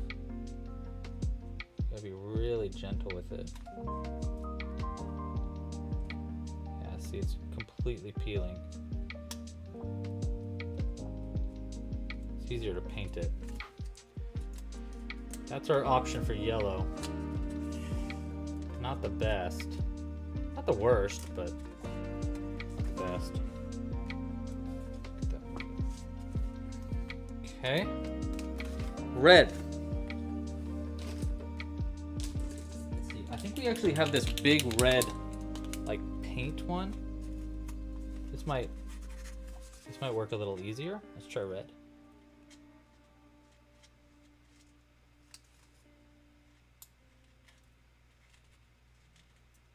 Yeah, I think it's not as like acidic as the other one, so it kind of like doesn't peel the paint. Hey, that one's pretty good. All things considered.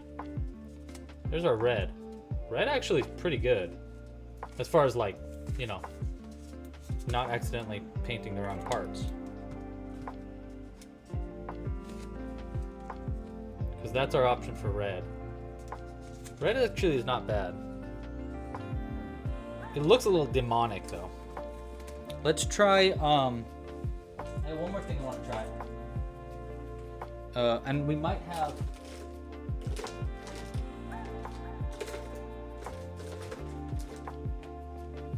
We might be able to try more of the white one.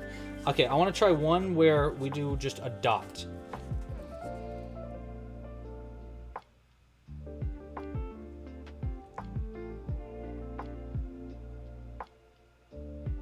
Like that.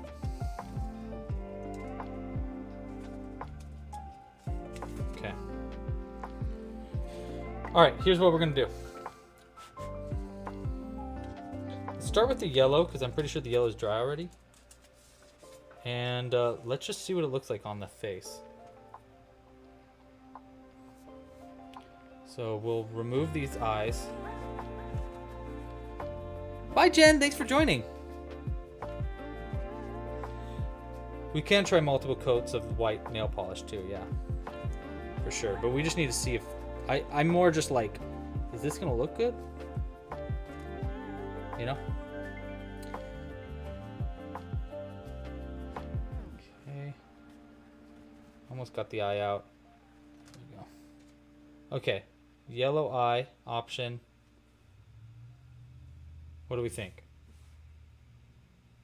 Wow. Looks really demonic to me. It does not look human. Not a terrible option, but an option.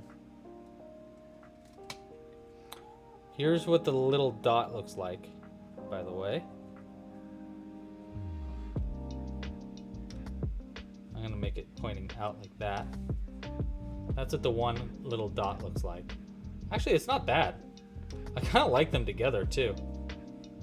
Like one is regular and one's like bugging out. Let's add just a little bit more Sharpie to it though.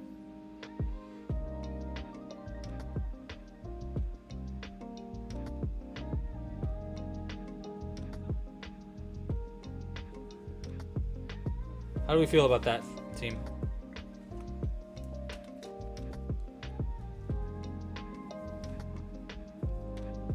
How do you feel about that?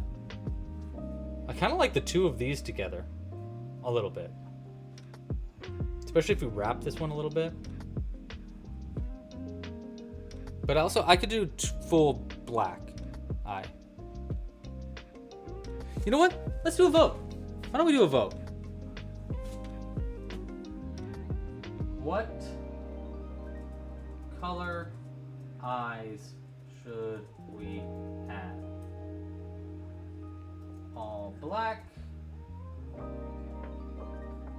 yellow, red, white with a dot. All right. By the way, we want it to kind of work with the rest of our patterns too. So we kind of want it to have, you know, a little bit of continuity. You know, it doesn't need to be too continuity, but.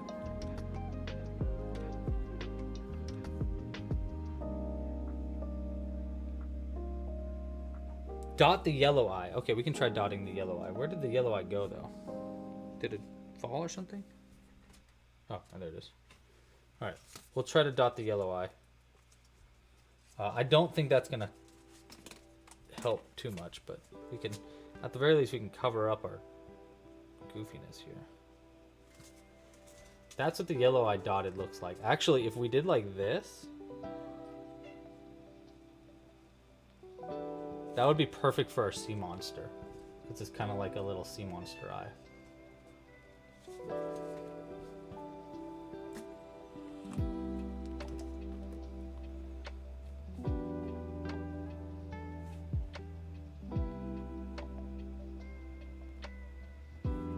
Okay, we can try the yellow on top of it. Well, I'll try it. Let's get this eye out. It's so hard to remove eyes once you lock it in there. I shouldn't have locked them. Whew, it's hurting my fingers. Hold on. I'm trying to use the back of this to help.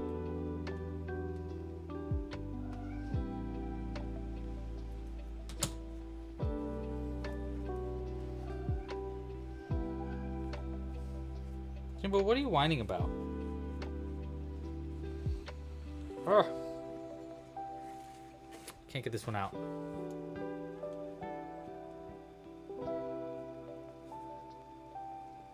Come on.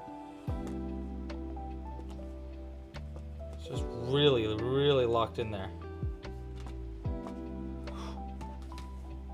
Alright, it's almost off.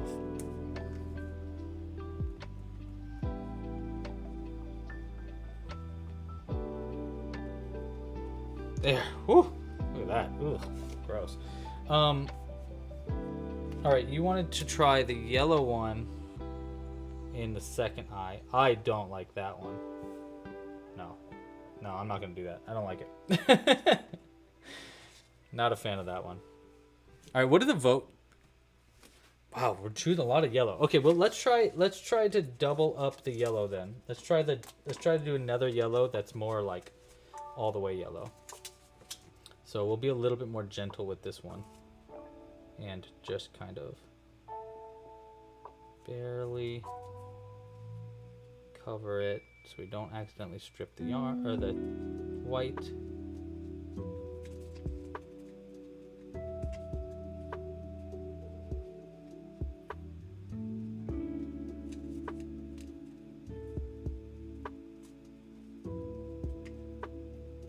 Like that. Hey, that was a pretty good one. How do we feel about that?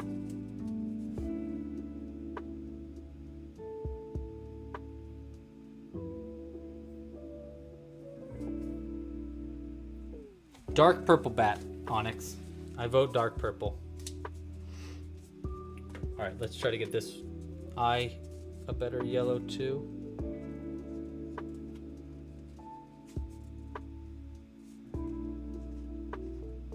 Super gentle.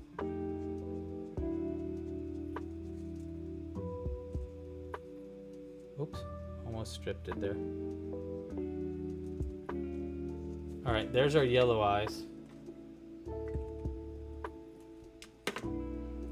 Let's do one more with the dot. Actually, let me see if I have a better Sharpie for this.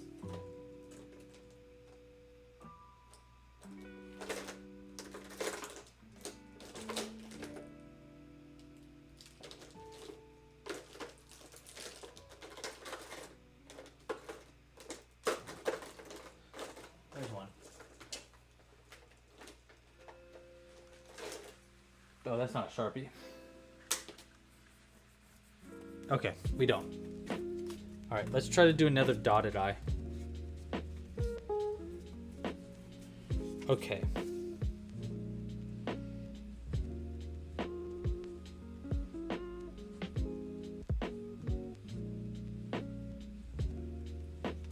That's an even better dot.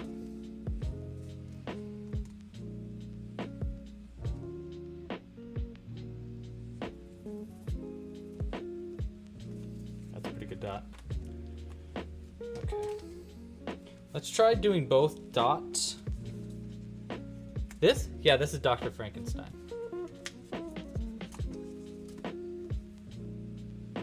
This is what both eyes being dots would look like.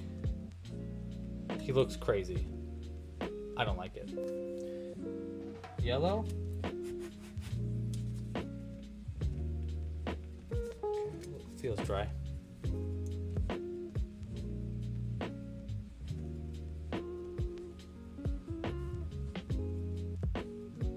That. Ooh. Looks scary. That's for sure. That's what the yellow eye looks like. Full yellow.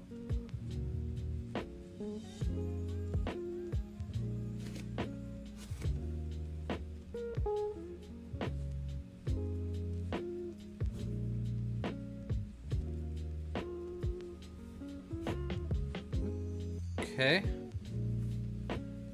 Yellow eye, one derpy eye. Let's try both yellow. Try them all out before it's too late.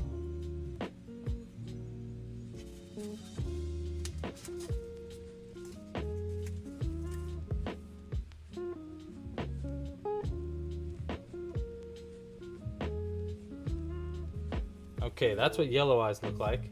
It looks scary. It looks like a scary guy. This is what, let's say, our Frankenstein looks like in comparison. Here's what our zombie looks like in comparison. We're gonna do hair sticking out of all the top, just like the zombie. And more white all over the place.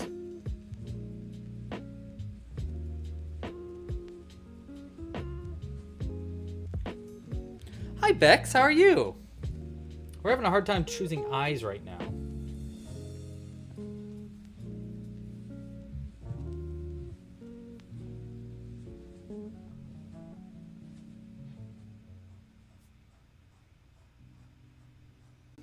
Yes.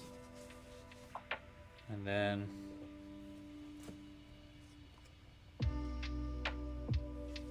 gotta be really careful with this.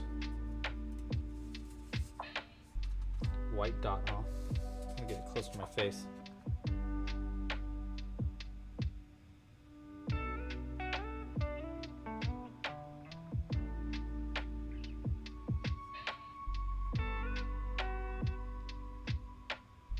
Very difficult.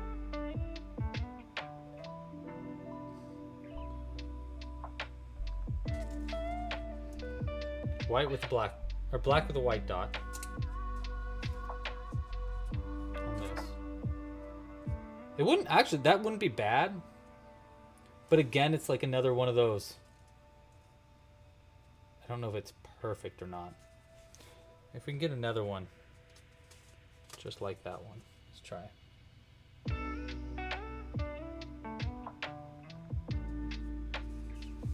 Get it close to my face again, sorry.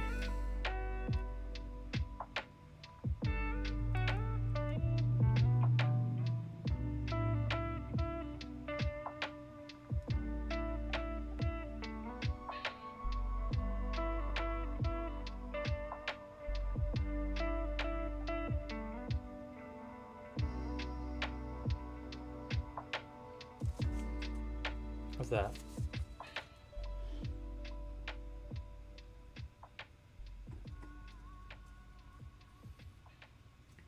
Okay. Black with white dots.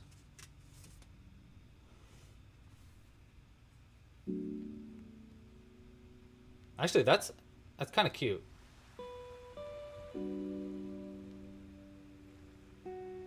I don't know, guys. I'm having a real hard time choosing this. Black with white dots or yellow. I'm not absolutely loving the yellow though. Let me see what it looked like once we add a like just to give an example, I'll remove this in a second, but just an idea of when we add like white over this, it's gonna go like that probably, or maybe it'll go like that.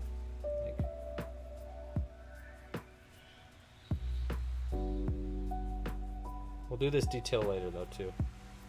But I'm kind of thinking like this, right? And we like kind of split the yarn a little bit, and then we'd go up to like here, like that for the stuff over the eye. Is that too much? Feels a little extra.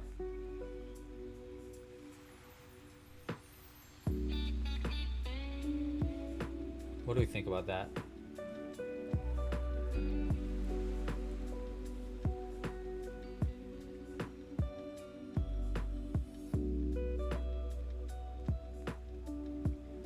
Oh yeah, Zoe, you missed the craziest thing. Can it be yellow and black with a white dot? That's too much. I can't do that. I mean, yellow and black with a white dot. Onyx feels like it's a little extra, but Robin likes it.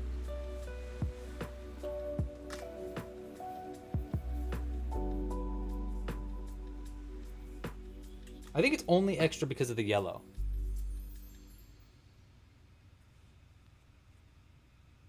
Gosh, decisions.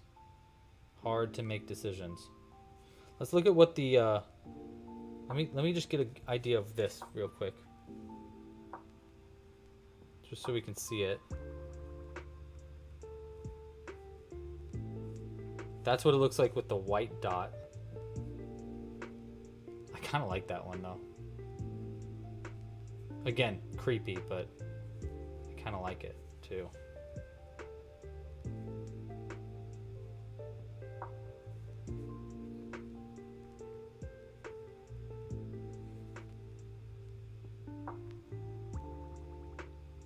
Oh, like this. You're saying one like that, one like that. I think I want them to be the same.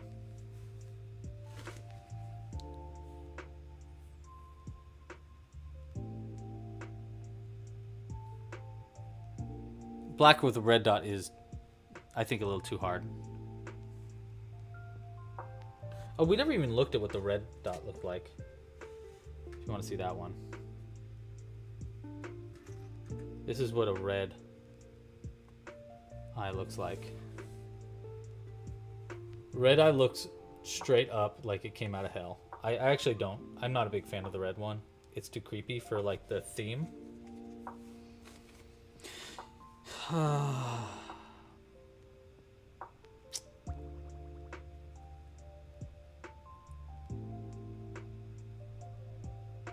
Okay, fine. Let's stay. I'm gonna go with the white. I'm gonna go with the yellow rather.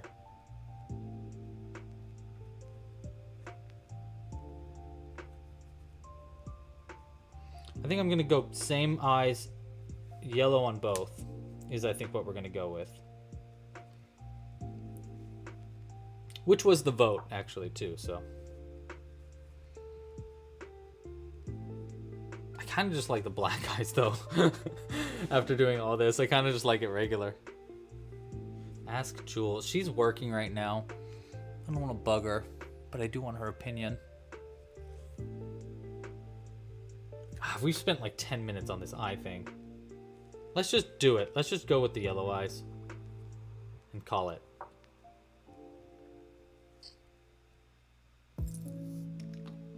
Yeah, we'll do yellow eyes, and then I'll make some other ones, and we'll look at what they all look like.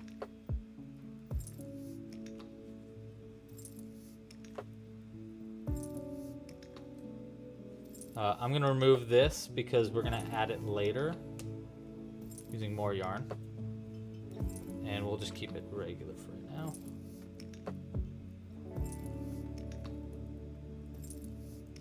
Tanja said black with the white dot was her favorite.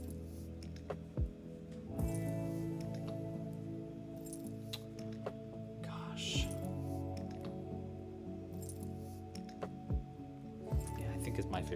actually.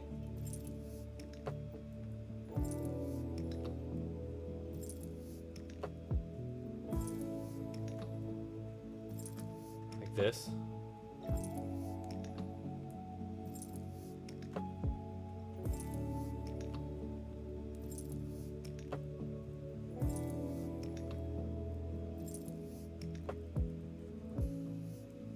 Just looks so wild to me.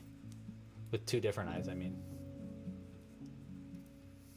I actually do like the black with white dot too. Tanja. I kind of agree with you there. Is there a giveaway? No, there's no giveaway. Yeah, I agree. Black with white does match the aesthetic a little bit better. Let's just do that. I know I've changed my mind so many times.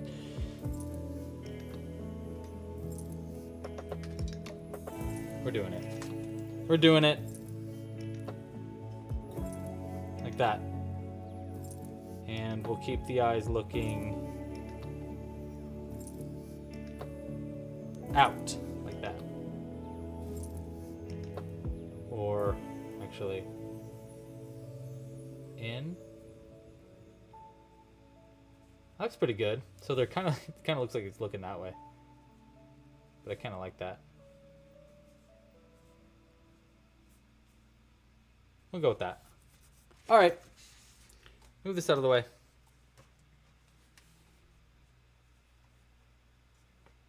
There is no giveaway today, Andrea. Sorry, but there will be next time if we can get this video to have enough likes. We're looking to try to get to 300 likes. We're only about 150 right now. So if you like this video, like it down below.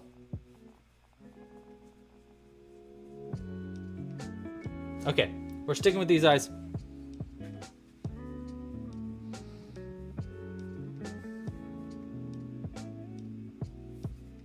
Okay.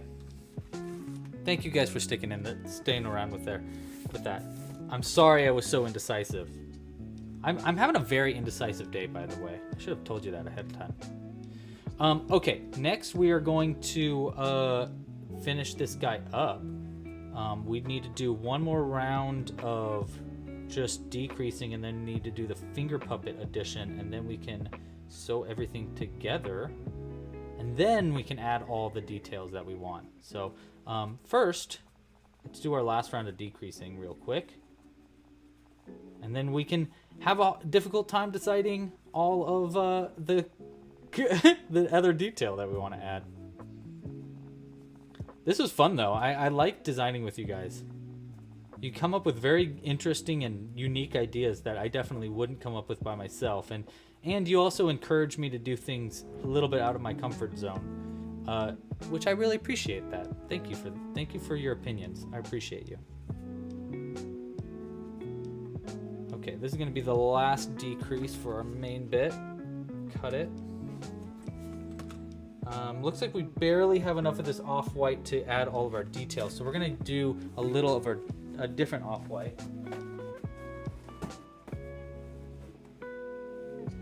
There we go. I got a little bit more on with a different ball. This is going to be for the finger puppet part. Cruella the squirrel. I love that. Oh my god, that's so cool.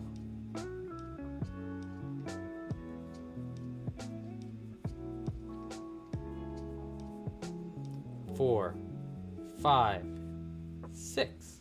1, 2, 3, 4, 5, 6. Pull in tight. And there we go.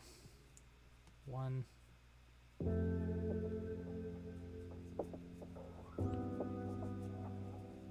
Okay.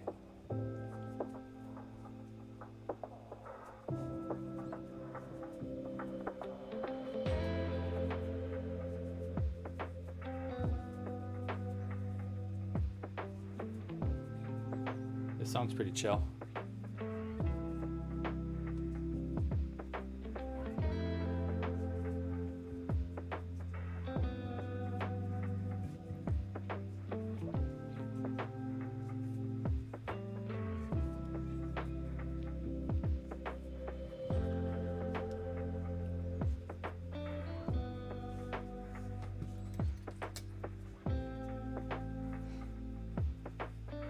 All right, K-Nova. K-Nova's trying their first pod puppet this weekend. You're going to get addicted to making them once you get one. Well, when are you going to start with, K-Nova? Probably, I would say the zombie is a good start, and it's free right now. Frankenstein's also a great start, though.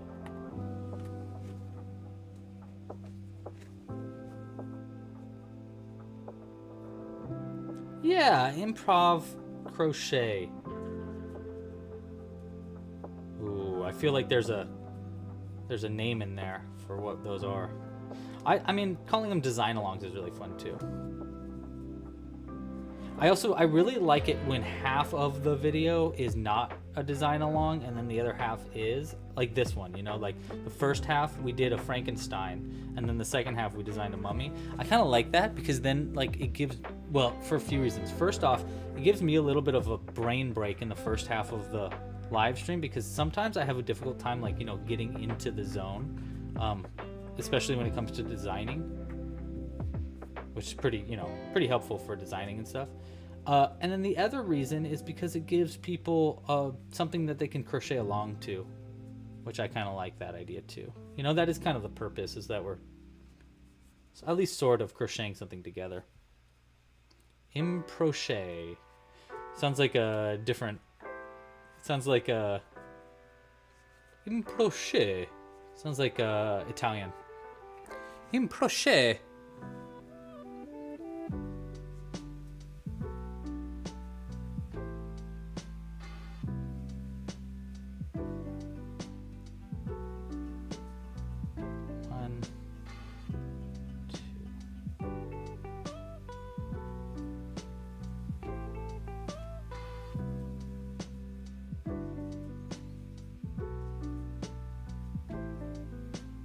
That's pretty good. Finger puppet addition. Done. All right, let's stuff our character and sew him closed, and then we'll add our detailed additions. Additions.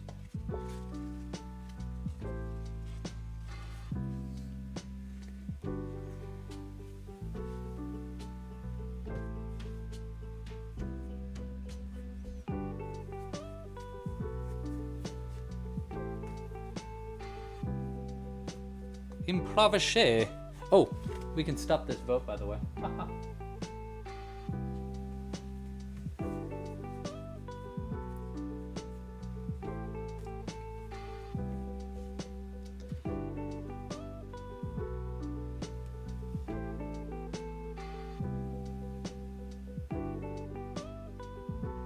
Improvisational. I don't know. I feel like there is something there, though. Okay. All right, so this time we're going to remember which side we actually need to stuff up first. First, we want to stuff up this side and the front. Here and the front of it. And then the second half of stuffing, we'll do the back side of them. So start like that.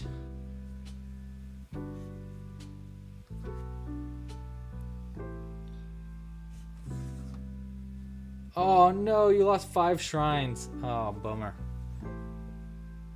But you know what? That just means you get to do it again. Yay! And you can do it faster and better this time.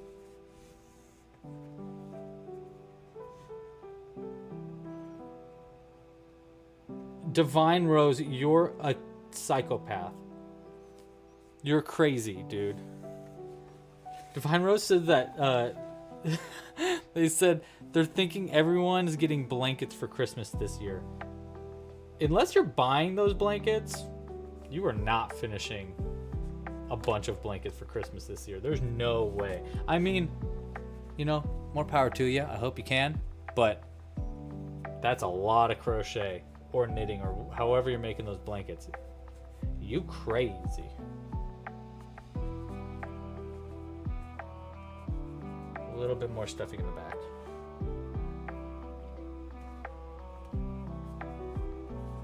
Are all of your designs made with worsted weight yarn?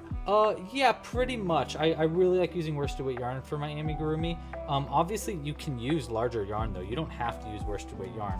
That's just because I like to get the size that I want. And I like the idea that if you wanted to make your pieces bigger, it's always easier to go bigger. But yeah, you can use any kind of weight you want. But I think a majority of the patterns are worsted weight.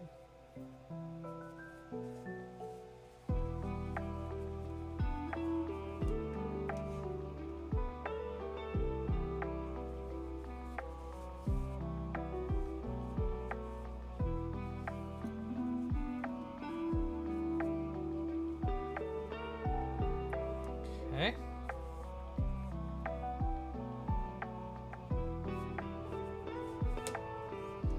We're actually not gonna, we're gonna double knot this, but we're actually gonna use these two ends, I think, to start our detailed bandages, so we don't actually have to add anything to it. So we'll start with this side,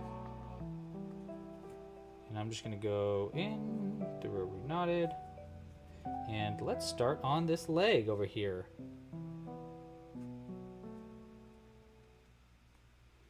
I'm gonna come out through, I want to come out through the center of this stitch. And then we'll go up and around and go from right here and do it again.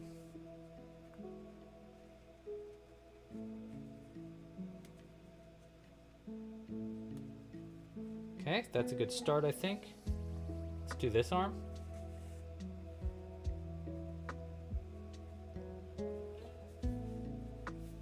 Yeah, that looks pretty good, I think. I reckon.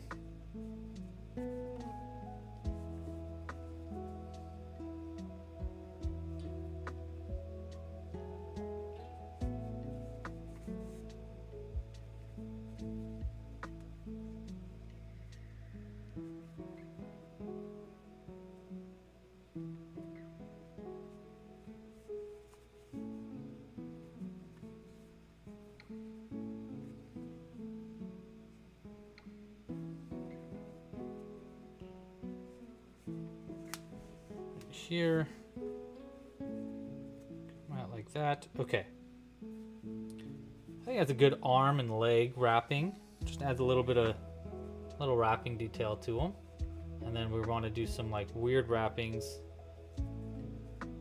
like maybe we'll go up to the corner right here. We'll add like one wrapping to this arm, really subtle.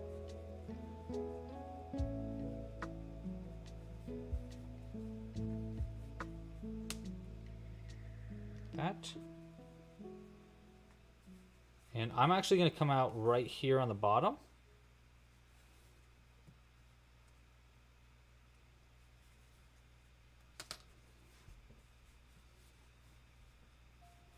This.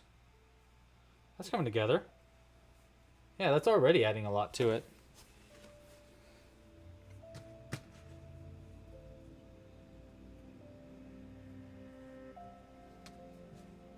Thank you so much, Roblox player. I appreciate the subscribe. I appreciate you. All right, we are adding more detail now. Let's add some stuff, some just like longer strands all over the place. Do one. We'll go up like this, and we'll go somewhere on the back like this. So just adding these like weird lines all over the place, I think is going to add a lot of just nice detail to it. You know?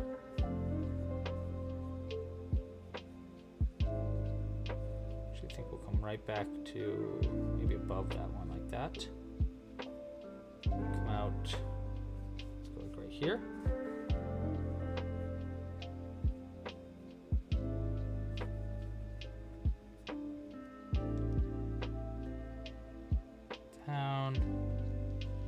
And then I'm just going to come out now on this bottom part near the foot.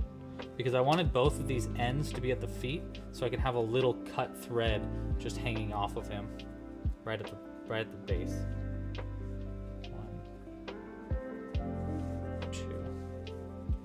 And we'll cut one shorter than the other.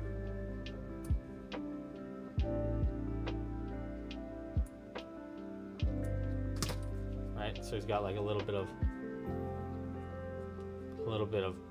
it coming off the bottom. We got a little coming off the back too. Let's use this end, because why not? It's here. From the finger puppet part. And we'll just go down. Let's just go down here, out here, and then back up.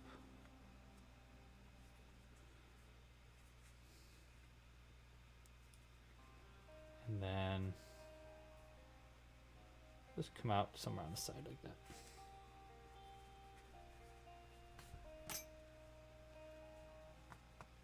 It's pretty good.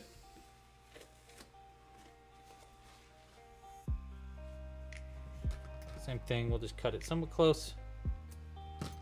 More coming off the side of him. Is it looking pretty good? What do you guys think? I think he's looking pretty good. I want to add some gray hair using these extra threads of yarn just sticking out of the sides of his head. Because I think that would be kind of nice. We'll start one here and we'll go right up the top. That.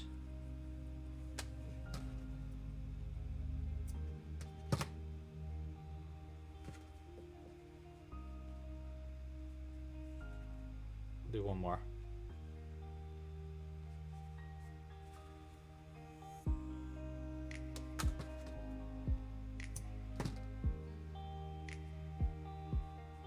Like that. That's pretty good. And then we just want a little bit more white yarn. Just a little bit for covering the face and maybe just adding one or two more detail parts.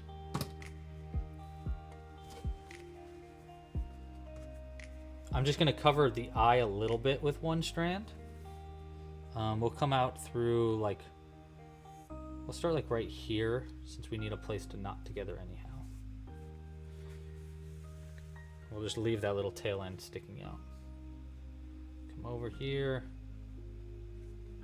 We'll go down. And let's start on, let's go over to here. Oops, we accidentally pulled out some of his skin, but I mean, you know, he's a mummy. Whatever. They're a mummy.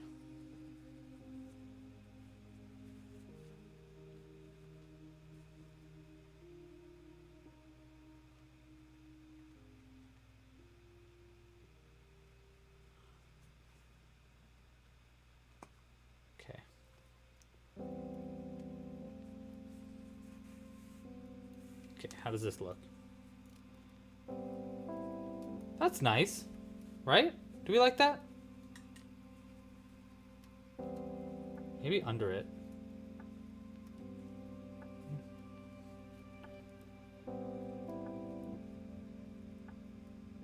Yeah, actually, I think over it kind of is funny too.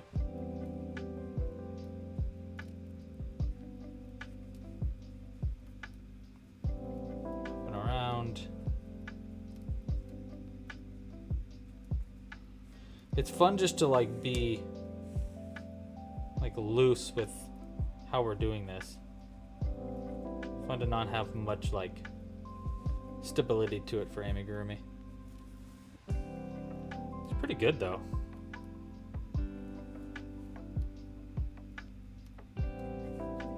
And then we'll come out, or we came out of this stitch, so we'll go into this one, out the one next to it. And I think this is going to be our last bit.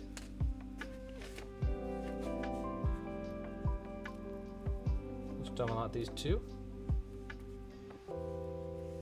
One.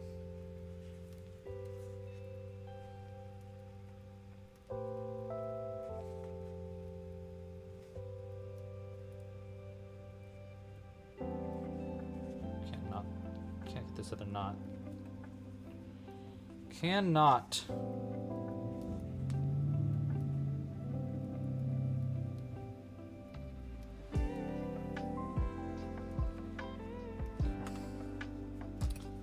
Cut close. That one and cut somewhat close on this one. It's fun leaving loose knots on the outside. He's a very messy mummy, but I like him. All right, here's what we got. I'll explain to you what Tunisian crochet is in a second. What do we think? There's what the back looks like. It's very mummy-y on the back. Pretty mummy-y on the front too. I mean, honestly, pretty good for off the cuff. Off the hook. Right off the hook. Fresh off the hook. All right, let's move this stuff out of the way and let's show off all of our pod people now. All of our Halloween ones, because now we have an extra one. Like this. I'll keep them to the side just in case I ever want to use those eyes again. But we've got, okay, so today we made our Frankenstein. Very cute. Oh, what a cute little dude. We got our new mummy. The jaw actually does really help. After adding all the detail, I think the jaw is a really good addition. And I actually like that eye makes it look like more, I mean this little strand here makes him look like kinda, which is nice. I think we made a good choice on the eyes. I really do. Okay, so we got our mummy, we got our Frankenstein, we've got a witch. Clara the witch. Move that out there. We've got our vampire, a little Dracula. Very cute. We've got our little werewolf. A swamp monster. Of course, we got our zombie. And a ghost. We've also got Dr. Frankenstein. And a slime. The slime's pretty cute. I really need to work on the slime more. All right. You guys. Oh, look at that dude. He's so cool. Okay, thank you so much for the suggestions and thank you so much for everything else. I really appreciate it. Scarecrow next. I will work on a scarecrow. But first I'm gonna work on writing this crazy mummy pattern down because it is a hard one to, it's gonna be a hard one to explain, I think. But it, it might be kind of fun. Fun little challenge. Yes, and we gotta do a devil, a scarecrow, and maybe even a clown. How many total is that? If you don't count the slime. I don't know, with the slime, do you guys think the slime works with this whole, like this vibe? I also don't think I'm gonna add the Dr. Frankenstein. But if we don't add that, we got 1, 2, 3, 4, 5, 6, 7, 8. I guess if we did the slime and a devil, we would have 10. Or if we did the devil and a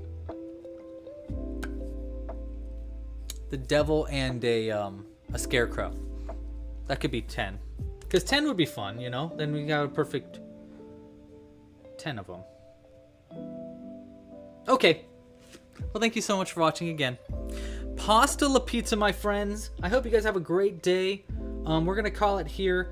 Thank you all so much for joining. Thank you all so much for supporting and tipping. And hey, if you haven't yet, please consider becoming a Club Crochet member. It's a great way to support the channel. And your signups for our Burb Day kits are coming close. So make your choices.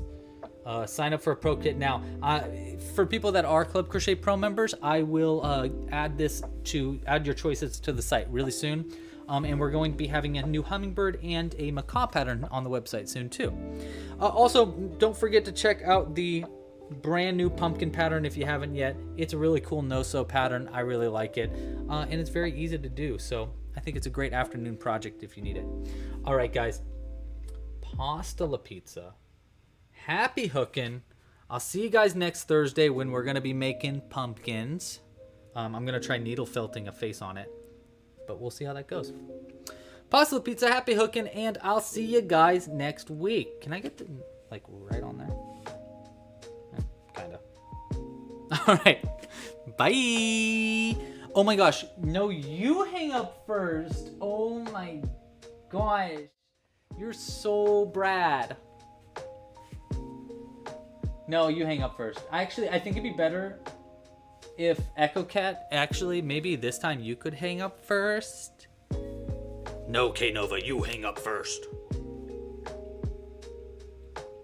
Fine, Cooper's right. Cooper hung up first last time, so maybe I should do it this time. I don't know. Okay. All right, fine. Okay, bye.